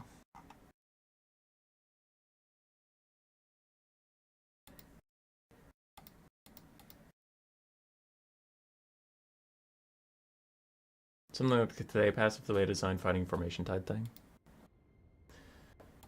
Who really wants the Cathay passive? Come on now. Okay. Alfred's theoretically on his way, and then he's going to do his pick bands in his own way, so I am going to go to the bathroom while he does that.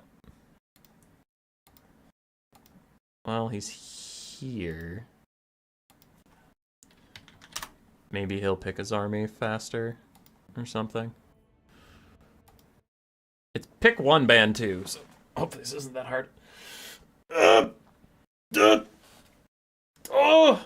A stretch has come upon me, a stretch so fierce that my body now hurts. Alright, he's going Nurgle. Banning what?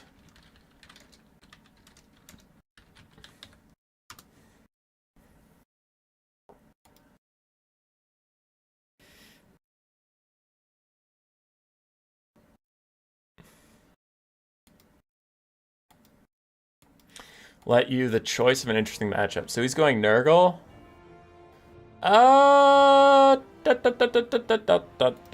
Tomb Kings. I feel like I had a good build here. I played it a bit with Strat, and I played it really poorly. So now I kind of want to see if I play it better, if it works. Okay, so let me have that.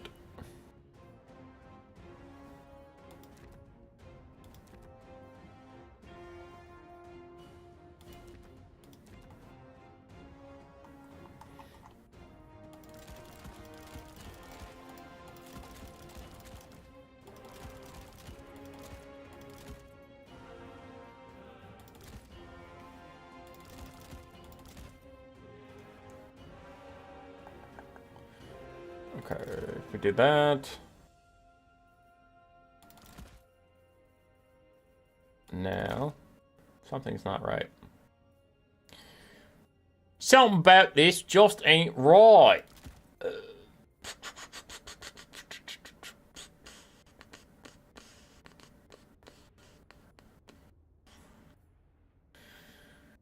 Could it be the fact that I have no cavalry? No. No, that couldn't be the problem.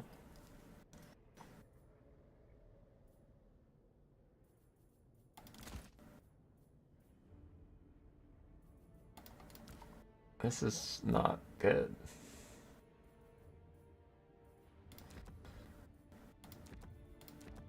That's also stupid. But it is the amount of gold I have.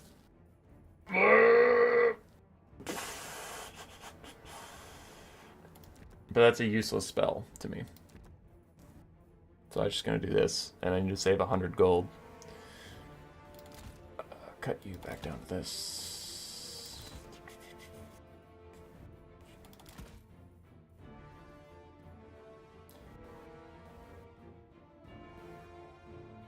This sucks. This is really, really difficult. Hey, 0 gold spend! I got there! Alright, baby.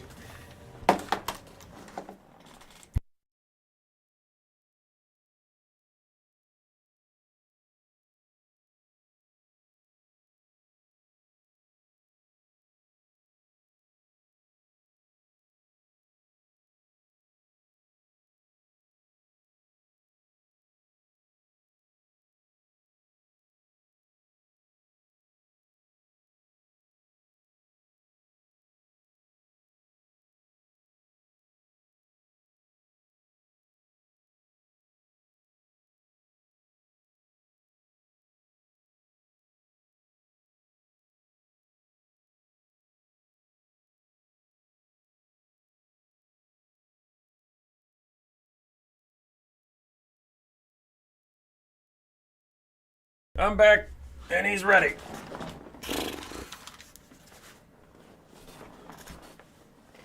So let's go.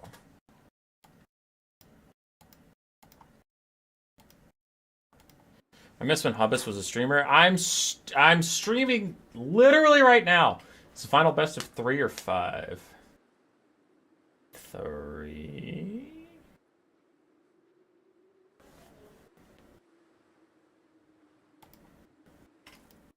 I believe 3.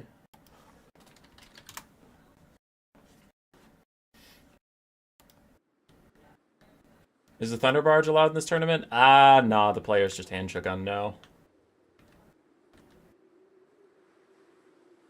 Do you have a favorite unit from this DLC? Ooh, that's actually hard to pick because so many of them are fun and cool.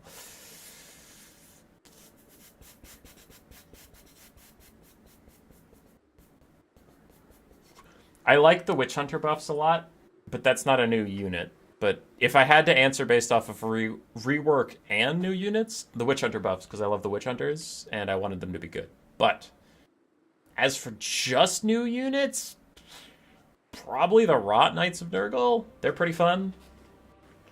They're fun. I like them. They're pretty well balanced, though, because as we saw like earlier, they take a lot of damage if they get in a bad situation, so they're good. They're fun. I like them.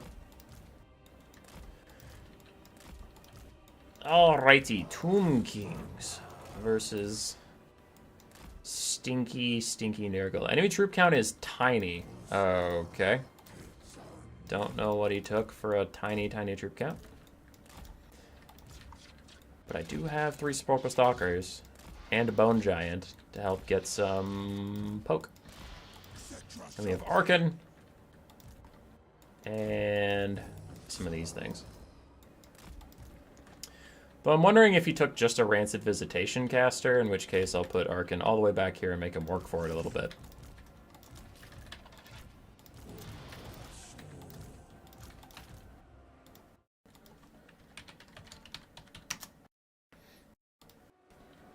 What buffs did the Witch Hunters get? They got 2 new abilities. They got one that gives area of effect, ITP, and then plus leadership. And that's just constant. I really like that a lot. And then if they have a different ability that you have to take, so you can opt not to take it and make them a little bit cheaper. But why am I losing my train of thought? He did take Rancid Visitation, so I'll be careful with Arkan. God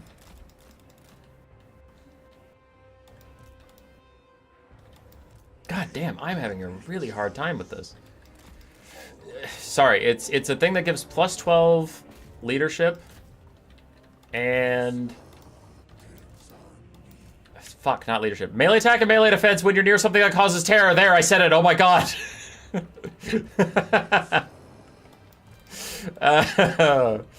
I really went through it. I really went through it there. And none of you helped me. I had a stroke on live television and you just fucking watched. Okay.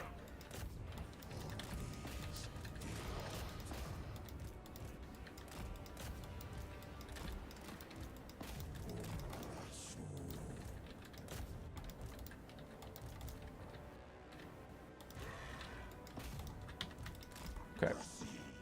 So Arkan's out here. I just wanted to throw down my Skelly summon. That's the only reason I brought him all the way out here.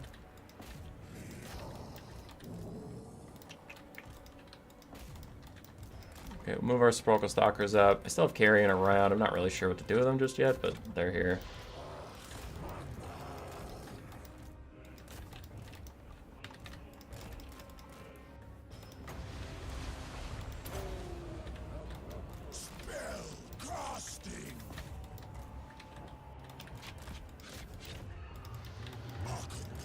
Okay, just need to keep Arkan away from Rancid Visitation casters. Currently, literally on the other side of the map, so that's not really my problem.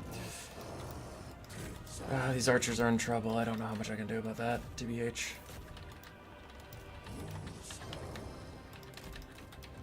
It'd be nice to break these Rot Knights, because they have the Bretonnian thing, where, like, if they lose their leadership, they lose, like, their regen. So I'm actually going to Spirit Leech them too, just to like really put them in the dirt. Because they need to die. I'm going to summon my Oshopti here to help me deal with these Forsaken.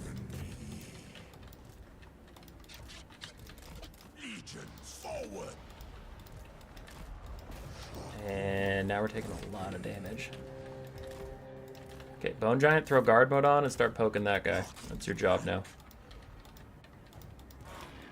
He's Forsaken, getting kind of messed up. Maybe we can rout them.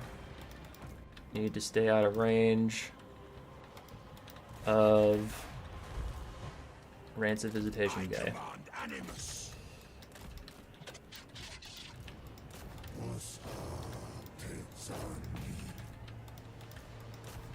Oh man, that Forsaken really killed all those skellies, didn't they? Okay. We got some units back, but I'm not sure we can do too much about this. Okay. Forsaken are gone. Turn and try and shoot those ones on their way in. Carrion are going to chase off those Forsaken. We have trolls running around. These new Angels of Decay are being really annoying against my Bone Giant. My Sepulchral Stalkers are busy being stupid.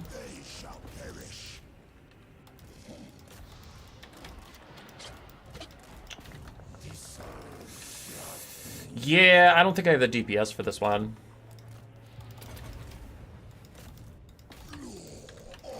I won't give up just yet, but I'm pretty sure this is over at this point. These guys were really good. Those new Plague Drones were pretty darn solid. Okay, you Spore Stars need to figure it out in fire because we have like a million things to do, and not a lot of them involve you sitting around with your dick in your hand. God, they're doing no damage to that Forsaken, mostly because they're firing like idiots. They're not firing at clumps, they're firing at individual models. Yeah, that's over. Damn, GG. Because I didn't have the DPS left to kill everything. I needed the Spurple Stalkers to do really good kiting, and they weren't. They were just, like, really phoning it in. Oh. I wanted to look at the values, but okay, game, just skip it. I don't need values, then. That's fine. GG, Alfred. GG. Blood Pine Woods. Okay, next map is up. I have to pick some stuff. Skaven? I don't know if I want to do Skaven on a small map as my pick one, when he can counterpick anything in the entire game.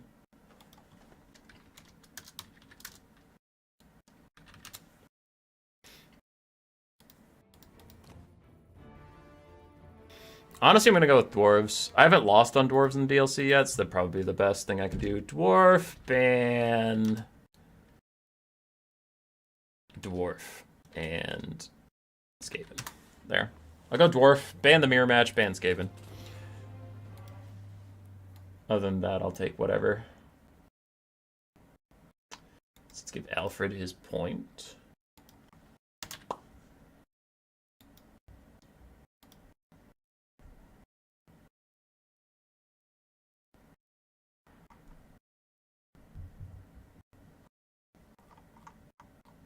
When will the other Tomb King's Lords be viable? Viable, Cetra and Cathay are. I think Arkan's still the best, but viable is a different word. So using that specific wording of the question, I would say there's already two that are viable. And Raced used Kalita against me in Beastmen matchup. That felt pretty good, just versus Beastmen. I think Arkan's better, though.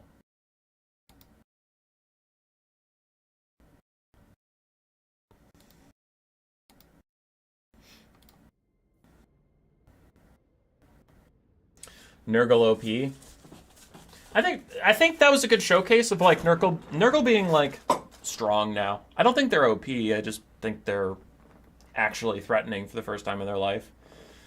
The flying ROR Rot Knights were really cool. Not the Rot Knights, whatever, the Plague Drone guys. Are Dwarfs better in multiplayer with this DLC? Oh, by a lot. I think they're really, really strong. He's going Beastmen. Okay, Beastmen versus Durf.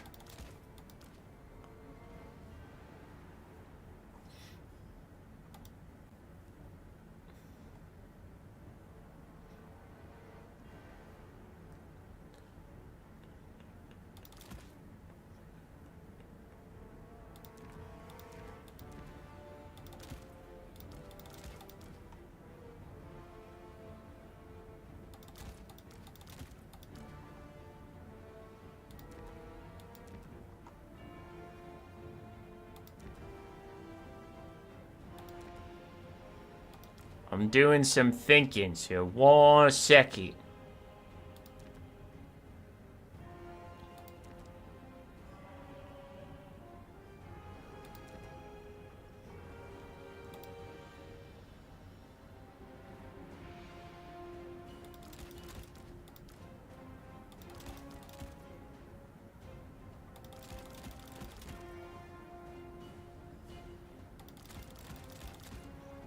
This could be kind of funny.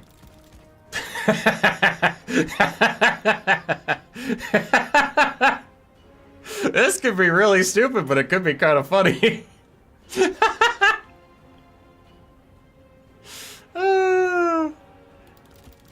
Let's go, dude. Let's fucking go. I'm here to send it. Never again will it be said that human boy is a coward. I'm a man without honor or shame.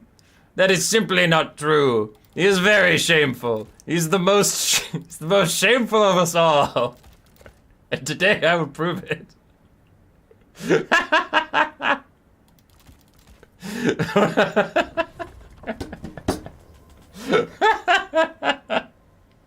This is so stupid. But it's gonna work. Pick Thunderbarge? No, it was handshook banned by the players today.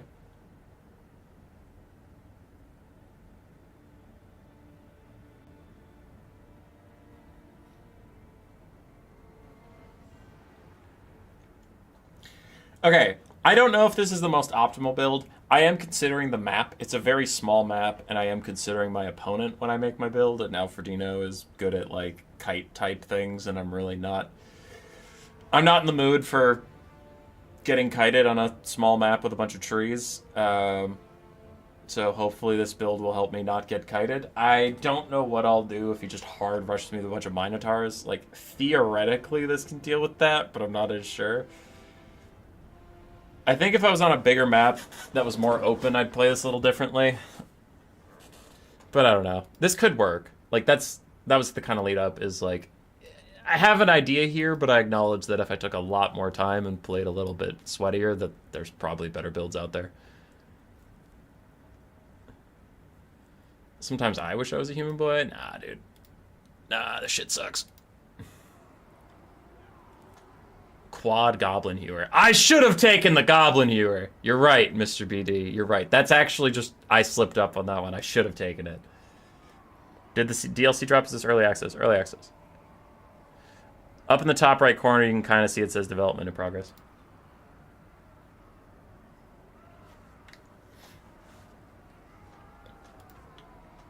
Trollhammers? I used Trollhammers earlier. They're actually good. They're actually good. The only thing about this build that I'm concerned... Look at that balance of power. The only thing I'm concerned about with this build is I have so much ranged, but I'm kind of hoping my ranged can defend my other ranged. But we have Iron Drakes to lower the Beastmen leadership and clear out chaff, plus maybe shoot at Centaurs out of the side of their face. And then we have Thunderers to shoot at Centaurs and Minotaurs, and Chariots, and monsters like the Jabber Scythe. And then we have front line of some stalwart dwarf warriors. Minus the blasting charges here on the center. And some more dwarf warriors just kind of around. But I'm not going to pretend that my dwarf warriors can defend my flanks. My flanks are just going to have to defend themselves with an abundance of firepower. And then we have the Slayers of Legend, Ungrim Iron Fist, plus his son, Garagrim Iron Fist. I only brought his Axes of Kadrin because the spin takes way too long to charge up. And then a Dragon Slayer with just Heroic Killing Blow for 50% more damage. The Slayers of Legend! What can Beastmen do against such powerful heroes? Let's find out, shall we?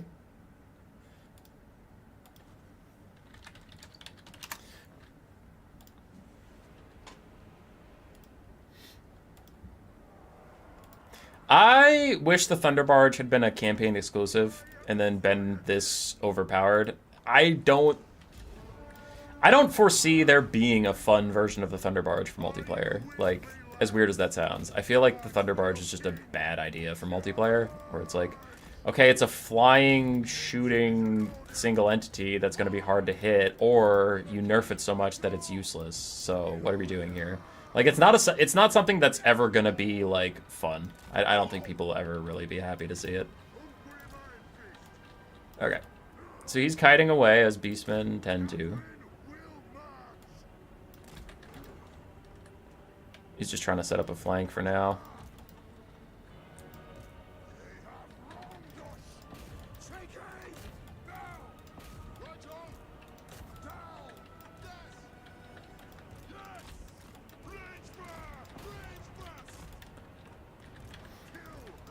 Gargrim, go deal with that!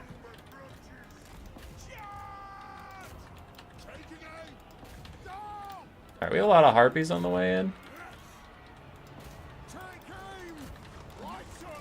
But I do have motherfucking Ungrim. Alright, you guys try and deal with this, but this is a little bit of what I was worried about, is now there's just like so much shit.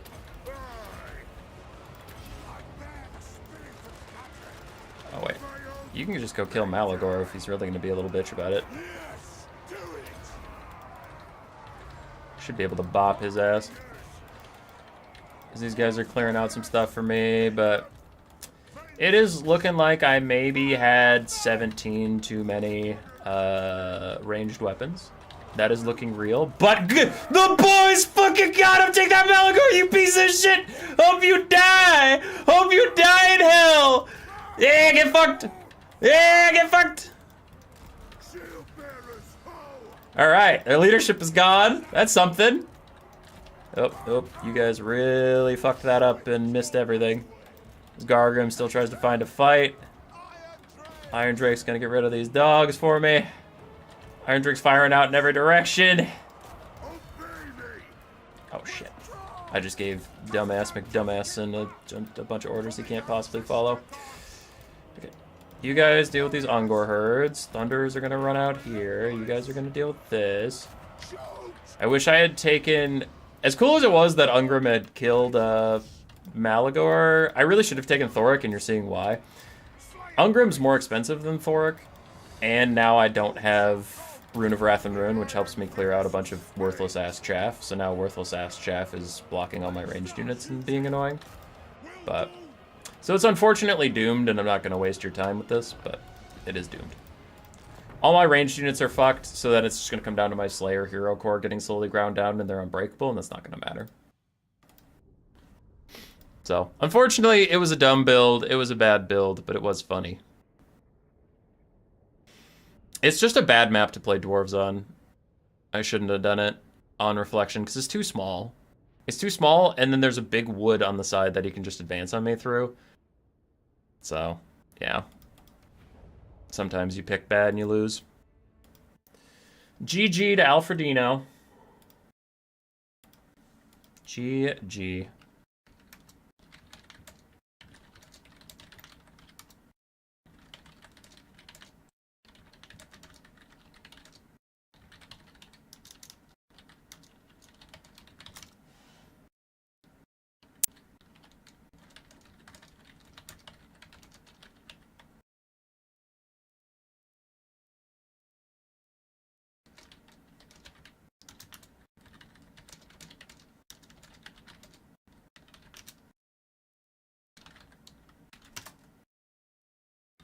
Okay. So the finals is underway, Alfredino versus Blank, and we're going to go back and find out who Blank is now that I'm knocked out. Boop. So Alfredino's up there. I am... Ugh. I am sad. I'm sad I fucked up the second matchup by just taking a bad map for a faction. I shouldn't have picked Dwarves on Bloodpine Woods. That's a little frustrating. Game 1 was a legitimate loss that I'm proud of. It's like, oh, I played well, and sometimes you just lose, but Game 2 was just a bad pick. Fuck. So, let's go all the way back while Alfredino fights Blank. Let's find out who Blank is. We have Tim the Wilder versus Lenorm in some games here. Load that up. Get the scorecard over now that you can't see all the replays. And let's change them names, huh?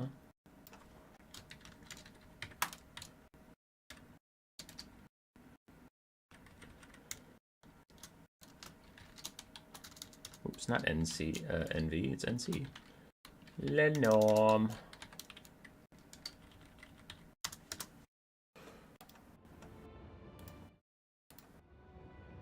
Sorry, I'm getting pinged while these guys advance.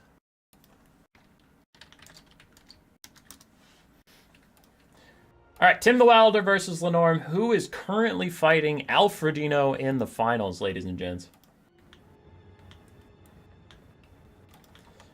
Starting us off, Tim the Wilder on Dwarves. Dwarves with great weapons. Bugmans, Rangers, Quarrelers, Slayers, Dwarf Warriors. Belagar Ironhammer for a nice cheap Lord. Ekron's Miners, more Slayers and Bugmans, Rangers. Ooh, Long Drawing Slayer Pirates. It's the first time I've seen them in a while. -10 melee attack in the aura. Cool. Other side, Lenorm's world-famous Tzeentch with Kairos Fateweaver no longer having regrowth after one of the last hot fixes that was on the live patch. Kairos with just blue fire, Soul Grinder of Tzeentch, Knights of Immolation, blue and pink horrors all around, shrieking Skyrays and the Screamers of Tzeentch.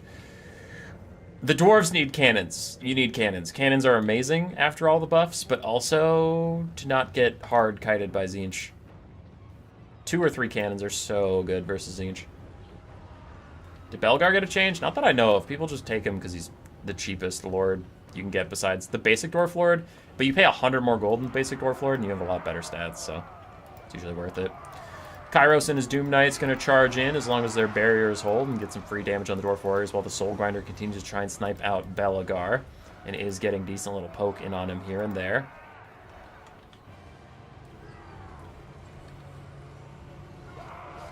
Pestigors are the new besties? Yeah, he did have some Pestigors in our Beastmen versus Durf game.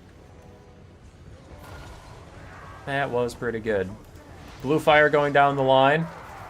Trying to poke Belagar. Blue Fire took several nerfs, though. It's not nearly as good at killing out everything in the entire game as it used to be. I don't know if it should be Kairos' only spell. I suppose he's trying to use it because it has 6 winds of magic, but then he can also get life leeching and the Tzeentch army ability off of it, so you can get like almost effectively infinite winds of magic.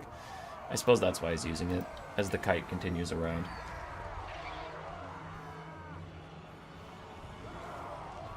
Cannons got buffs? Yeah. Just kind of like accuracy buffs or calibration buffs or whatever term you want to use that's technically correct. They hit things better good now is all I can say about it. But some of the true stats, people will be like, it's not an accuracy buff. It's like a fire with angle buff. Whatever, dude. It hits. It hits things more often. That's all I'm getting here. Dwarves are being pulled apart by the Tzeentchian kite. We do have some blue horrors getting caught here and there. Other blue horrors moving up as the Slayer Pirates move out to try and deal with them. Another blue fire is in as the Soul Grinder is also trying to snipe out Belagar. Oh, we have the Blazing Squealers. I haven't seen them in a while. They just were brought to give a little bit more ammunition to the Soul Grinder, and now that function is already over, so they're kind of moving on. Belagar is below half HP. And these blue horrors are trying to walk straight through Dwarf Warriors with great weapons. Not gonna work out for them. They are gonna take a lot of damage as we have Quarrelers and Bugman's Rangers firing over the top to really punish these guys. That's a bit of a whoopsie from the Tzeentch player. Though he has a lot going on, I can understand how such mistakes would be made. Knights of Immolation pick off some stuff, and another blue fire is in onto Belagar, getting just the teensiest amount of damage done. We're losing a blue horror to those Slayers. We're losing this blue horror to a concentration of fire. The Dwarves are down in the balance of power, but this game is far from over. As Tzeentch is still losing Blazing Squealers and the Sour Guts to very furious Dwarves. Do not appreciate being kited, not one bit. Belagar is almost dead. Soul Grinder's down to half ammo. The Knights of Immolation got a good little, I don't know what they call it. It's not a rock drop. Searing Torrent. Okay. Alright, calm down. Another blue fire hits some of his own knights in the face, but it does keep going for Belagar, and it hits about 150 HP off the top for him. Long-drawn Slayer Pirates trying to chase around these guys. But Tzeentch is taking a lot of damage. Blue Horror starting to crumble away. Can they rally? They're directly underneath Kairos, and they honestly have a good amount of HP, but I guess they're not going to. They're just going to demonic its ability crumble to nothingness. Blazing Squealers, Exalted Pink Horrors are about to die. Sour Guts are about to die. And the Knights of Immolation have taken a lot of damage, and Kairos does not have regrowth on him anymore. It's not like they just get a get out of jail free card every 5 seconds. So we'll see what the long-drawn Slayer Pirates can do about this. More snipe in from Kairos, though he's taking a lot of damage for staying here. Ow! That was a third of his HP at that burst. And again, no regrowth. Not like he's just going to get that shit back. Soul Grinder still trying to snipe out Belgar, who's down to 600 HP.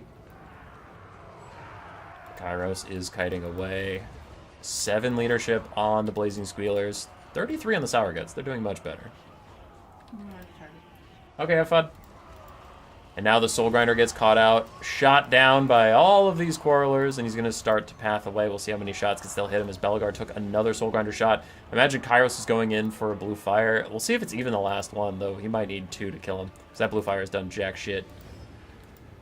Soul Grinder's down to half HP after that skirmish. I've been saying it for a while, but I promise you, these guys are going to die. There goes one. The Sour Guts are thinking about it. Belgar did need a second Blue Fire. I was right.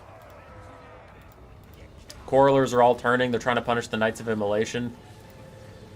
Get a smooth 500 HP off of him. Not bad. And Belgar's back with 33 HP. A dwarf never forgets, never forgives, never surrenders. Oh, but he doesn't see it. Tim doesn't see it. The tier 3 army ability of Tzeentch is coming in on these hapless dwarfs. They start to dodge now, but it is too late. Depending on where they land, this Quarreler somehow got through all of it without taking any damage. But the other ones took a bit. They got a little luckier on that than I thought they would. All right, dwarves. All right, you have the gift of the leprechaun with you apparently, because that should have done way more damage to you. But you can see the cluster of the random things was not really going towards the top, so those Quarrelers did get pretty lucky. Hermetic Abomination's getting gunned down right now. Another thing of Tzeentch's that's about to be taken out. And we're getting down there, man. We're getting down to just Kairos, Doom Knights that are very wounded, a half-health Soul Grinder that's running out of ammo, and then a full-health Screamer. And I'll give you that. You have a full-health Screamer around. For the Dwarves, still have some Bugman's Rangers, still have some Quarrelers, other Bugman's Rangers, though these ones are out of ammo, to be fair. These Quarrelers are also out of ammo. And I guess a lot of the Dwarves with ammo are getting routed off right now. The Doom Knights are less than 1,000 HP. Kairos might take a nasty volley right in front of these Bugman's Rangers. Oh, the Shrieking Skyrays are still around. That's going to be tricky. I mean, we have a lot of melee infantry left for the Dwarves, but melee infantry is really tough to win a game off of.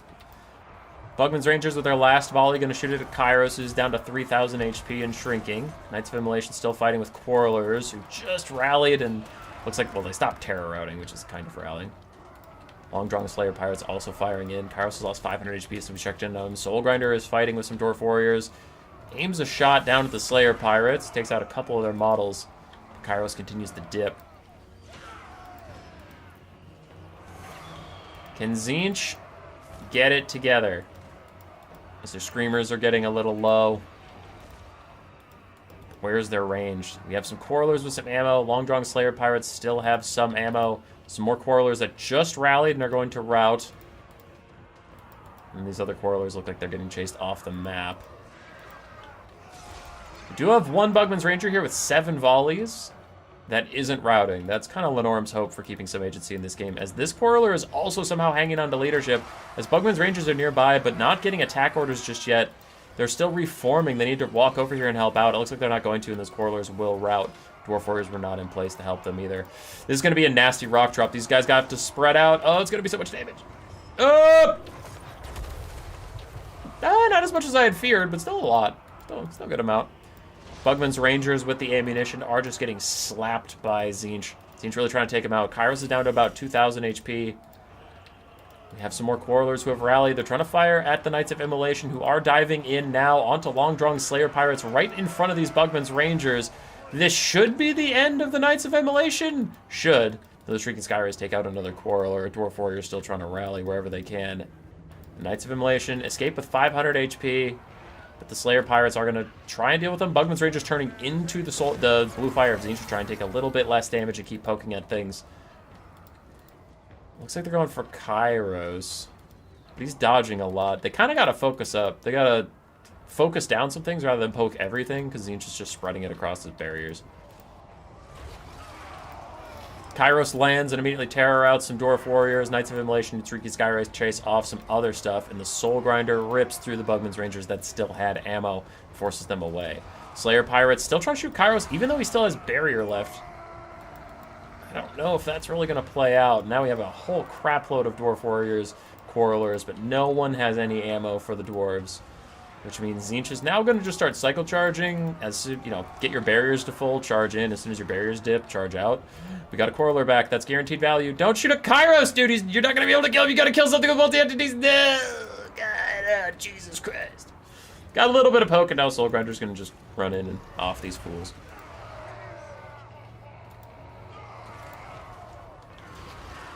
All right. Can a massive Dwarven melee infantry hold? Long Drawn Slayer Pirates using the last of their shots. Kairos still above 2,000 HP. Times 2 speed!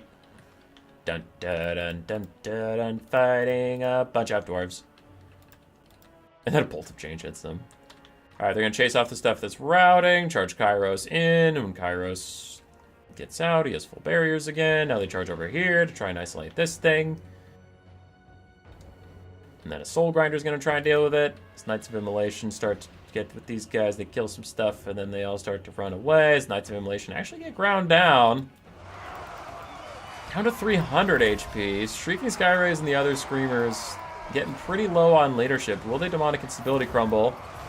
Tzeentch is up on the balance of power, but the Dwarves are finally getting the standing fight that they wanted. They take out both the Screamers, and the Knights of Immolation are going to rout. Is this the end?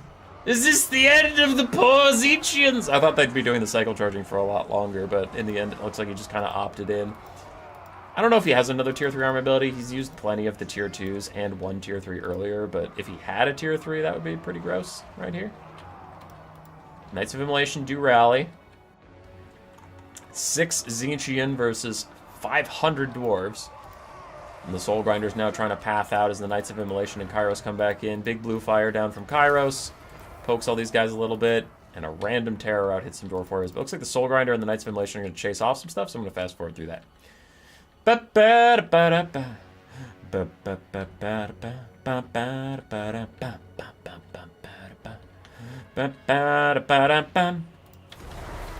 Nice little rock drop. Immediately terror outs off the Dwarf Warriors. That'll separate them from the formation, and then Tzeentch could chase them off yet again if they feel like it.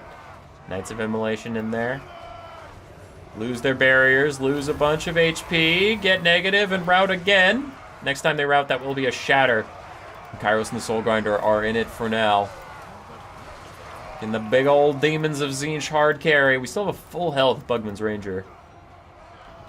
Well, they're not terrible in melee combat. 2641 for melee stats, not bad. Knights of Immolation, positive leadership, so they will come back yet again.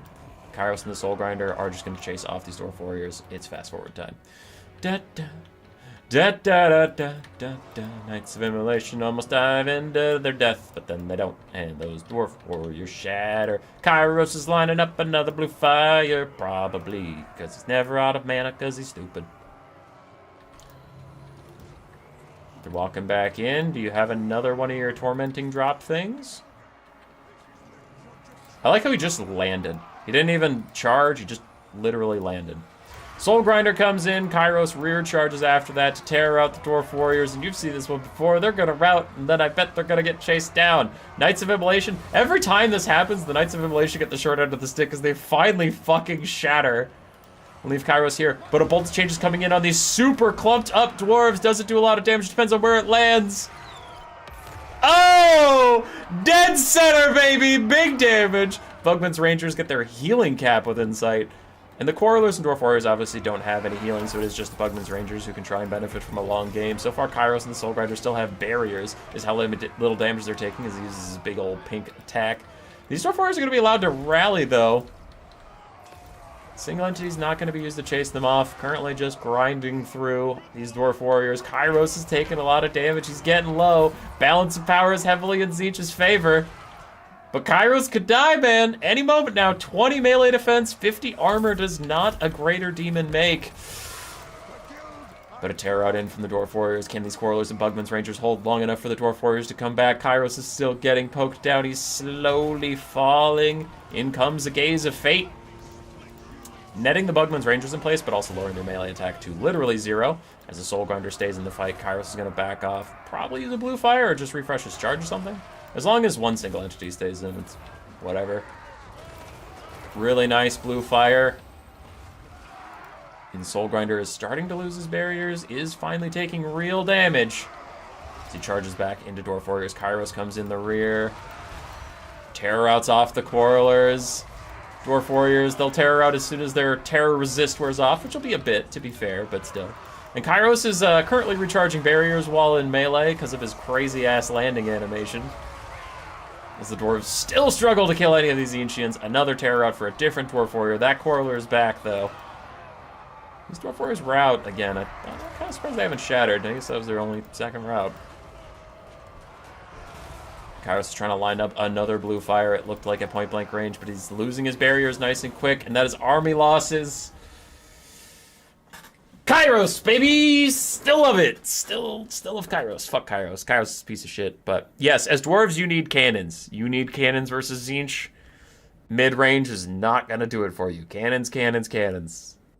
You can't let them kite you like that. Can't do it. It was well played by Tzeentch. It was some pretty well executed kite. Some of his blue horrors and pink horrors got caught a little earlier than they needed to, but it was solid. Let's update the scorecard, move on to game 2. Lenorm takes a 1-0 lead. And I'm taking you to the right screen so you don't see how many replays there are. That would spoil whether this is a 2-0 or a 2-1.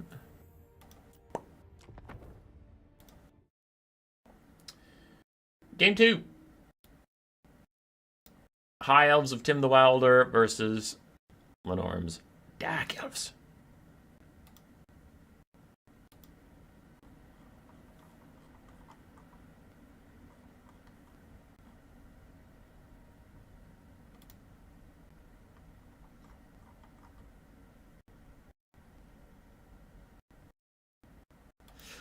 Alright, let's do it.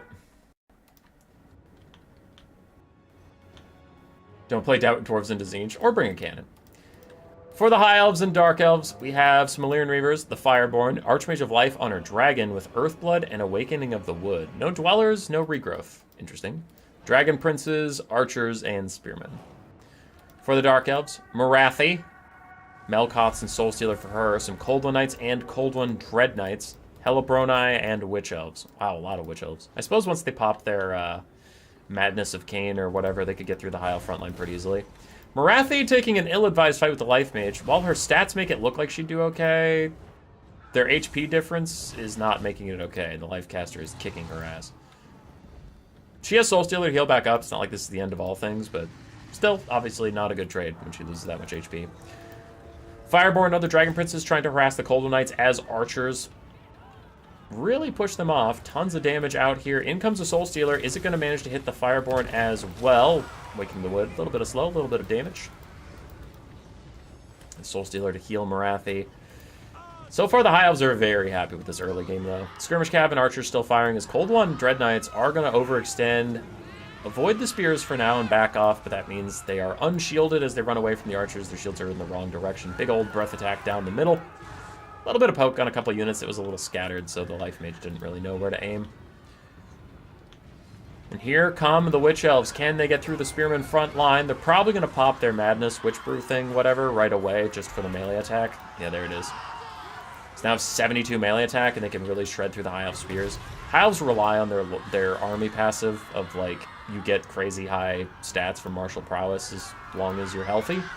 So the Witch Elves need that quick bump in stats to get through them, but the Dragon Princes and Fireborn, the Archmage, are doing a really good job just pushing back all this stuff. Witch Elves are already completely in tatters and getting pushed off. 3 of them are routing, and a 4th one is soon on the way. We have some Dread Spears still trying to get around. Still some Cold Knights doing stuff, but man, the Witch Elves that did get in here got shredded. Looks like Illyrian Reavers cloud into them, plus a giant dragon. Yeah, and they immediately tear her out. This is a disaster for the Dark Elves. They're just getting wrecked on every front. Cold and Dread Knight's still trying to take a fight. We still have 3 healthy Cold One Night Cav and Marathi, but that's it. Whereas the High Elves still have, like, everything. Bounce of Power 3 minutes in. Very heavily leaning to one side, and I cannot say that I disagree. Golden Dread Knight's trying to fall back as other Cold One Knights opt in. The Fireborn are still happily fighting on the front line with these other guys while Spearmen give them support. Hellebore Knight just trying to harass the High Elf Archers, maybe be a bit annoying. Catch some Illyrian Reavers on their way. Adam Parent, that would be very good. I agree. Archmage of Life helping her Dragon Princess fight these Cold One Knights as Illyrian Reavers shoot them in the back. The Dark Elves just falling further and further behind as their HP bars keep going down, and the High Elves overall don't really. It's not even like healing spam from the Archmage of Life, it's just their archers are doing really good work, their Dragon Princes are taking good engagements, and then the High Elf Spear line isn't going anywhere anytime soon. Cold One Dread Knight's getting shot by an awful lot of archers on their way in. 120 armor and bronze shields facing the correct direction does make them rather tanky against this kind of engagement, but, I mean, it's still good damage on a very expensive unit from archers, so no issues there. Marathi's taking a big chunk from the Archmage of Life again. And man, that Archmage of Life, for only having 50-44 melee stats versus 69 and 40, is still, like, kicking Marathi's ass. She just never misses. What the hell? What is this?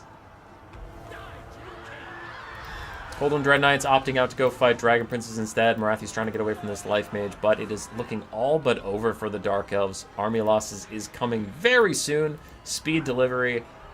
Amazon Prime delivered next day plus. Yada yada, etc.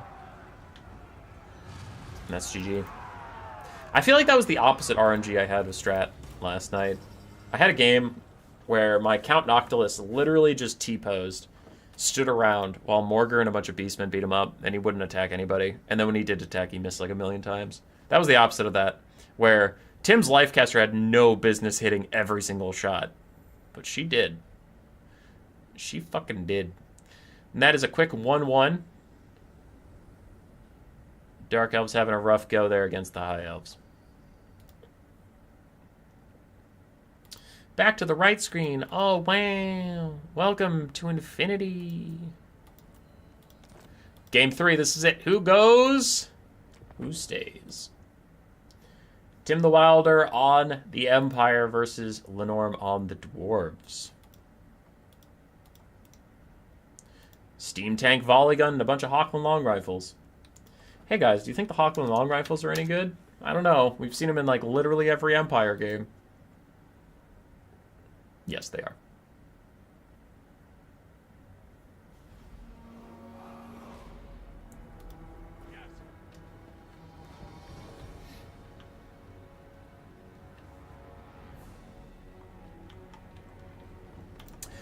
All right. For Tim the Wilder's Empire, we have a Huntsman General, but naked.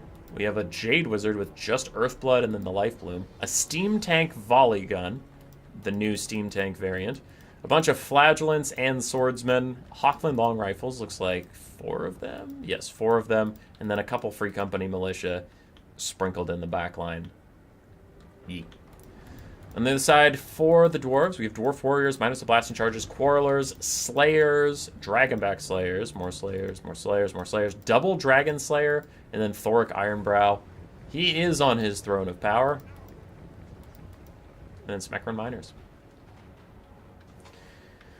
I'm concerned nothing here is going to stop the Steam Tank. I think you need cannons. I know I keep saying that, but cannons do counter a lot of these fast skirmish things like the land ship, like Soul Grinders, like Kairos, with their accuracy buffs, and they just do more damage now. You kind of need them, especially because the Steam Tank has the gold shield that blocks 70% of small arms fires from its front and sides. It can only really be damaged from the back by small arm stuff. The Steam Tank's just rolling through these dwarves. Slayers can't stop it. These aren't giant slayers either. They don't have armor piercing. Steam Tank's causing a ruckus. It's back his turn, so maybe if like the dwarves could get a good shot onto it now, that would be fine. Maybe. The Hawk and Long Rifles constantly offering supporting fire as the Steam Tank goes burrow through everybody. It's looking a little rough for our Dervan friends.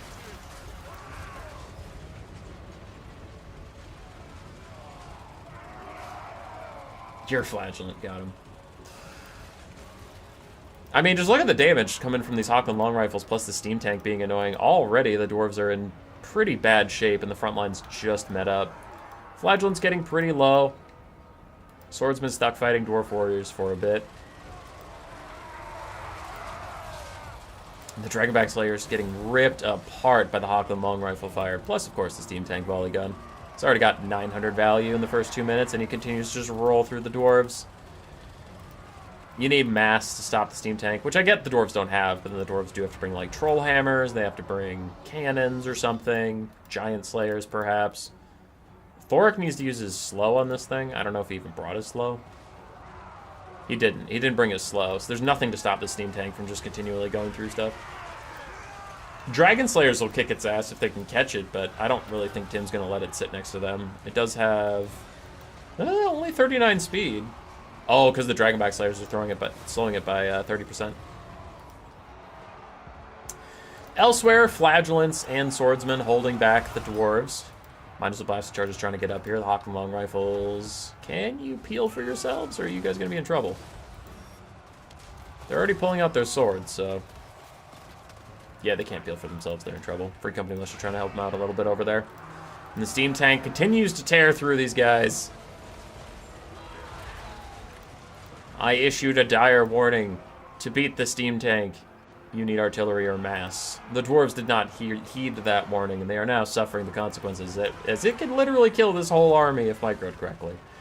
I guess not the Dragon Slayers, unless it has ammo in the late game where it can just kite them and shoot them, but in melee it can't kill the Dragon Slayers. In melee it can kill everything else. Is Stank better than the Iron Demon? I would say so, yeah. Yeah, I would definitely take a Stank over a random Iron Demon. I think the regular steam tank is better than the volley gun, personally, but both are pretty good. Thoric is now receiving a little bit of love, as the Hawkland long rifles deal with him. Ekron's miners are trying to move up. They clear out some Free Company Militia to finally get into this back area, as Slayers are peeled. Now the Slayers are turning and actually going to go deal with the Hawkland long rifles, but the Dwarves are super far behind. It's a tragedy for them so far. If the Empire can trigger army losses, then they can start kiting out the Dragon Slayers, but they need to get rid of these miners and Dwarf Warriors that are kind of cutting off some of their angles of escape.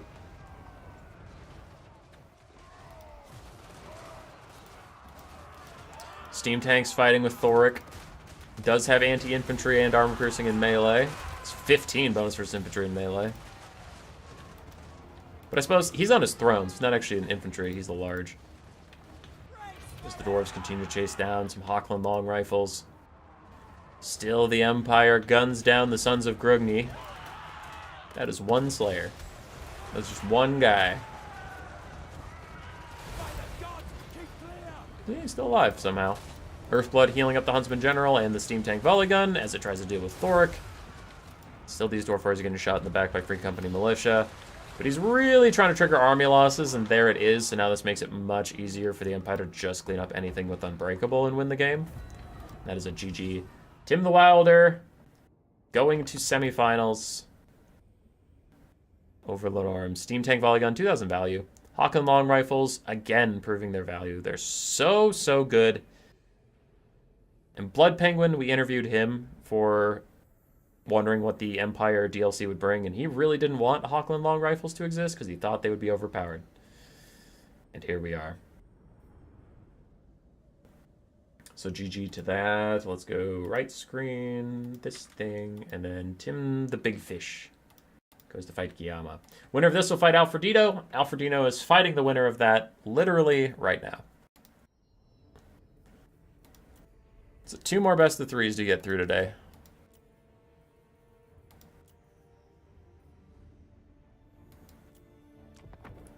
Well, that's a bit different. So Tim the Wilder taking Kislev, which did receive a couple nerfs, versus Guillaume taking the Engineer Brothers. And I don't know what to expect of that. I haven't played against the Master Engineer ever. I've only done some testing of him, and I was like, oh, this seems gimmicky, but fine. Not amazing.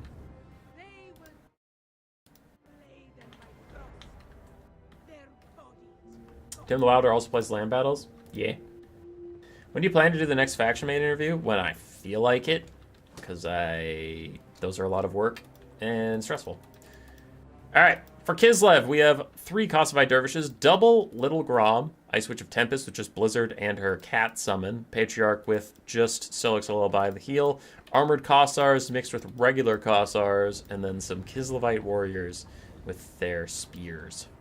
Well, halberds. Maybe to balance long rifles, they should have tighter formation, so easier to hit. Could be. For the Empire, we have 2 long rifles, a Jade Wizard with Regrowth and Earthblood, Hammer of the Witches, Master Engineer on his Steam Tank mount, Basic Engineer on his normal Horsey Horse mount, and then Sigmar's Sons and some other swordsmen with Spearmen as well, and Knights of the Black Rose. Hammer of the Witches is not going to beat 2 Little Groms in melee, artillery combat. So the Empire's going to have to move up and change the stakes here.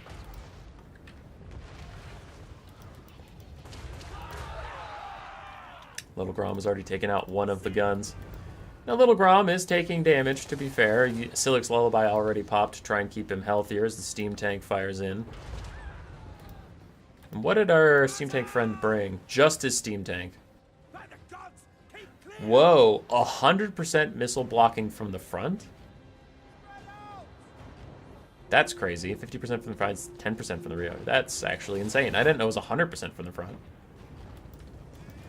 Hawkland Long Rifles making Little Grom pay, popping its Fire Blood passive, but now they've extended out too far. They're trying to run back. For now, the Engineer slams into the Horse Archers to try and buy some space, and the Swordsmen do get in the way just in time to save the Hawkland Long Rifles. As the Steam Tank and the Hammer of the Witches still try and duel, but the Hammer of the Witches is down to 2 out of 4 models. Little Groms are still in it. Hawkland Long Rifles actually stop and take a pot shot at Little Grom, but they will be in range of the Kossars. The Archer's going to get their vengeance. 20 armor on these long rifles and unshielded. That is different about them between Crane Gunners and Giselles. Giselles usually have shields, but the Hawkland Long Rifles don't, so they're very susceptible to the small arms fire. Swordsman moving up. Hammer of the Witches is offline, and Grundrill's Defenders also taking quite a lot of damage. Jade Wizard needs to move up as well. This guy did bring his Mercurial Shot. I'll see if he uses it, but the Mercurial Shot seems like it sucks.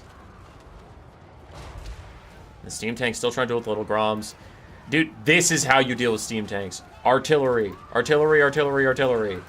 He takes so much fucking damage from artillery, it's insane. If they hit him, as now he's started dodging and they're having difficulties hitting him. He turns his back. I wonder if anybody can get shots on him while his back is turned. The artillery ignores his missile block stuff, so he's still going to take a lot of damage. In comes a regrowth. As another Little Grom shot misses him, he's like stopping and starting so often that they can't get a good beat on him, which is very funny to me. Alright, Sigmar's Sons and the other swordsmen doing their best to fight up against all these dudes. Knights of the Black Rose trying to get on the back line, but they end up fighting halberds and a snow leopard along with Kosovo dervishes, so they're getting shredded pretty badly. And still the Master Engineer, while getting regrowth, his HP still dips down whenever Little Grom manages to actually score a hit on him. Hawkland Long Rifles trying to kill a Little Grom. That's one that doesn't have its Fire Blood anymore, so a rout will actually make it rout, but one more volley might kill it, considering how much damage the Hawkland Long Rifles did, but some Kislevite warriors will stop that from happening and save Little Grom once more.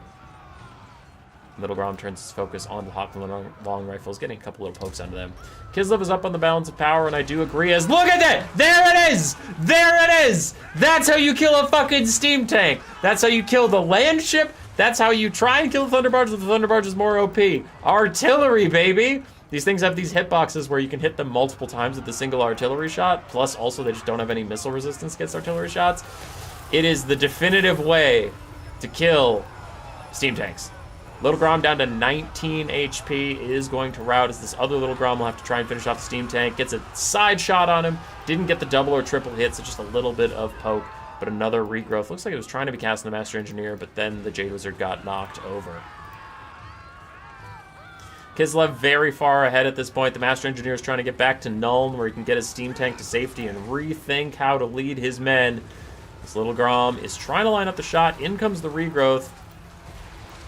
Little Grub's doing that dumb thing where he doesn't turn. He just says he's obstructed even though there's nothing in his way because he's refusing to turn and actually get him into his line of sight. I know his line of sight says he's in range, but the fact that he's not firing makes me think that he's not. Anyway, Kislev is mopping up the rest of the Empire. Balance of power is getting danger low, and the Master Engineer is the only thing really keeping the Empire in this game balance of power-wise. It's mostly due to him getting regrowth. His little Grom has refused to fire for quite a long time. The regular Engineer is running away from Cathay Dervishes on the high ground, and as this guy paths back into Little Grom's center of the cone, Little Grom should be firing soon. He's just having a bug where he's not firing because he's not turning. See, the fucking bears are kind of like hooked on this thing weird. So just not turning, and it says he's obstructed even though this thing can definitely see him. There, should fire now. Wow, really, Little Grom? Really? Really? You're just not gonna shoot.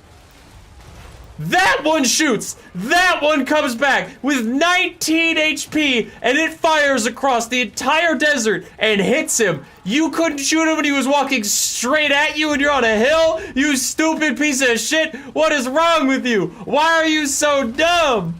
Knights of the Black Rose fight to the very end. Army losses is going to hit any second now. There it is, taking us down, but that steam tank's unbreakable for the Master Engineer, so we'll see how long it feels like fighting it out.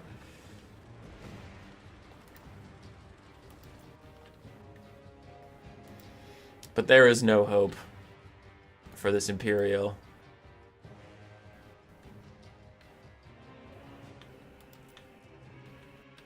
He's getting pincushioned by a bunch of small arms fire, which he blocks a lot of, but now that the halberds caught up to him, he all of a sudden takes a lot of damage. The Kislevite cavalry is trying to lock him in place and then get out of the way so that he can just get shot at. He's continuing to go burr. I don't know why every war machine has to be unbreakable, but sure, CA.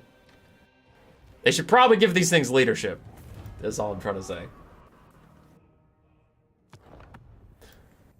Little Grom's 2,600 value and then 1,200. That's probably the one that just sat on the hill and did literally nothing all game. Caster did fine. Kislevite Warriors did fine. Armored Kossars and Basic Kossars did pretty well. Kossovite Dervishes peeled. For Guillaume, his Lord, 3,400 value. Nothing to sneeze at. Knights of the Black Rose had a really tough time. Hawkland Long Rifles did okay, but had issues staying in range of shooting stuff before they got chased off. Empire Frontline got clapped. The Hammer of the Witches also got destroyed.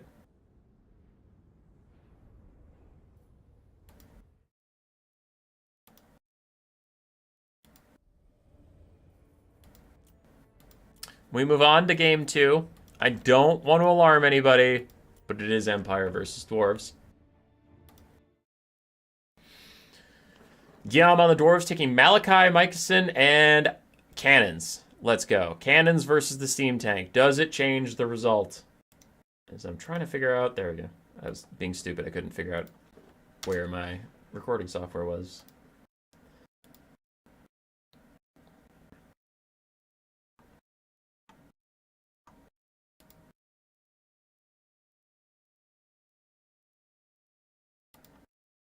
All right, 1 second.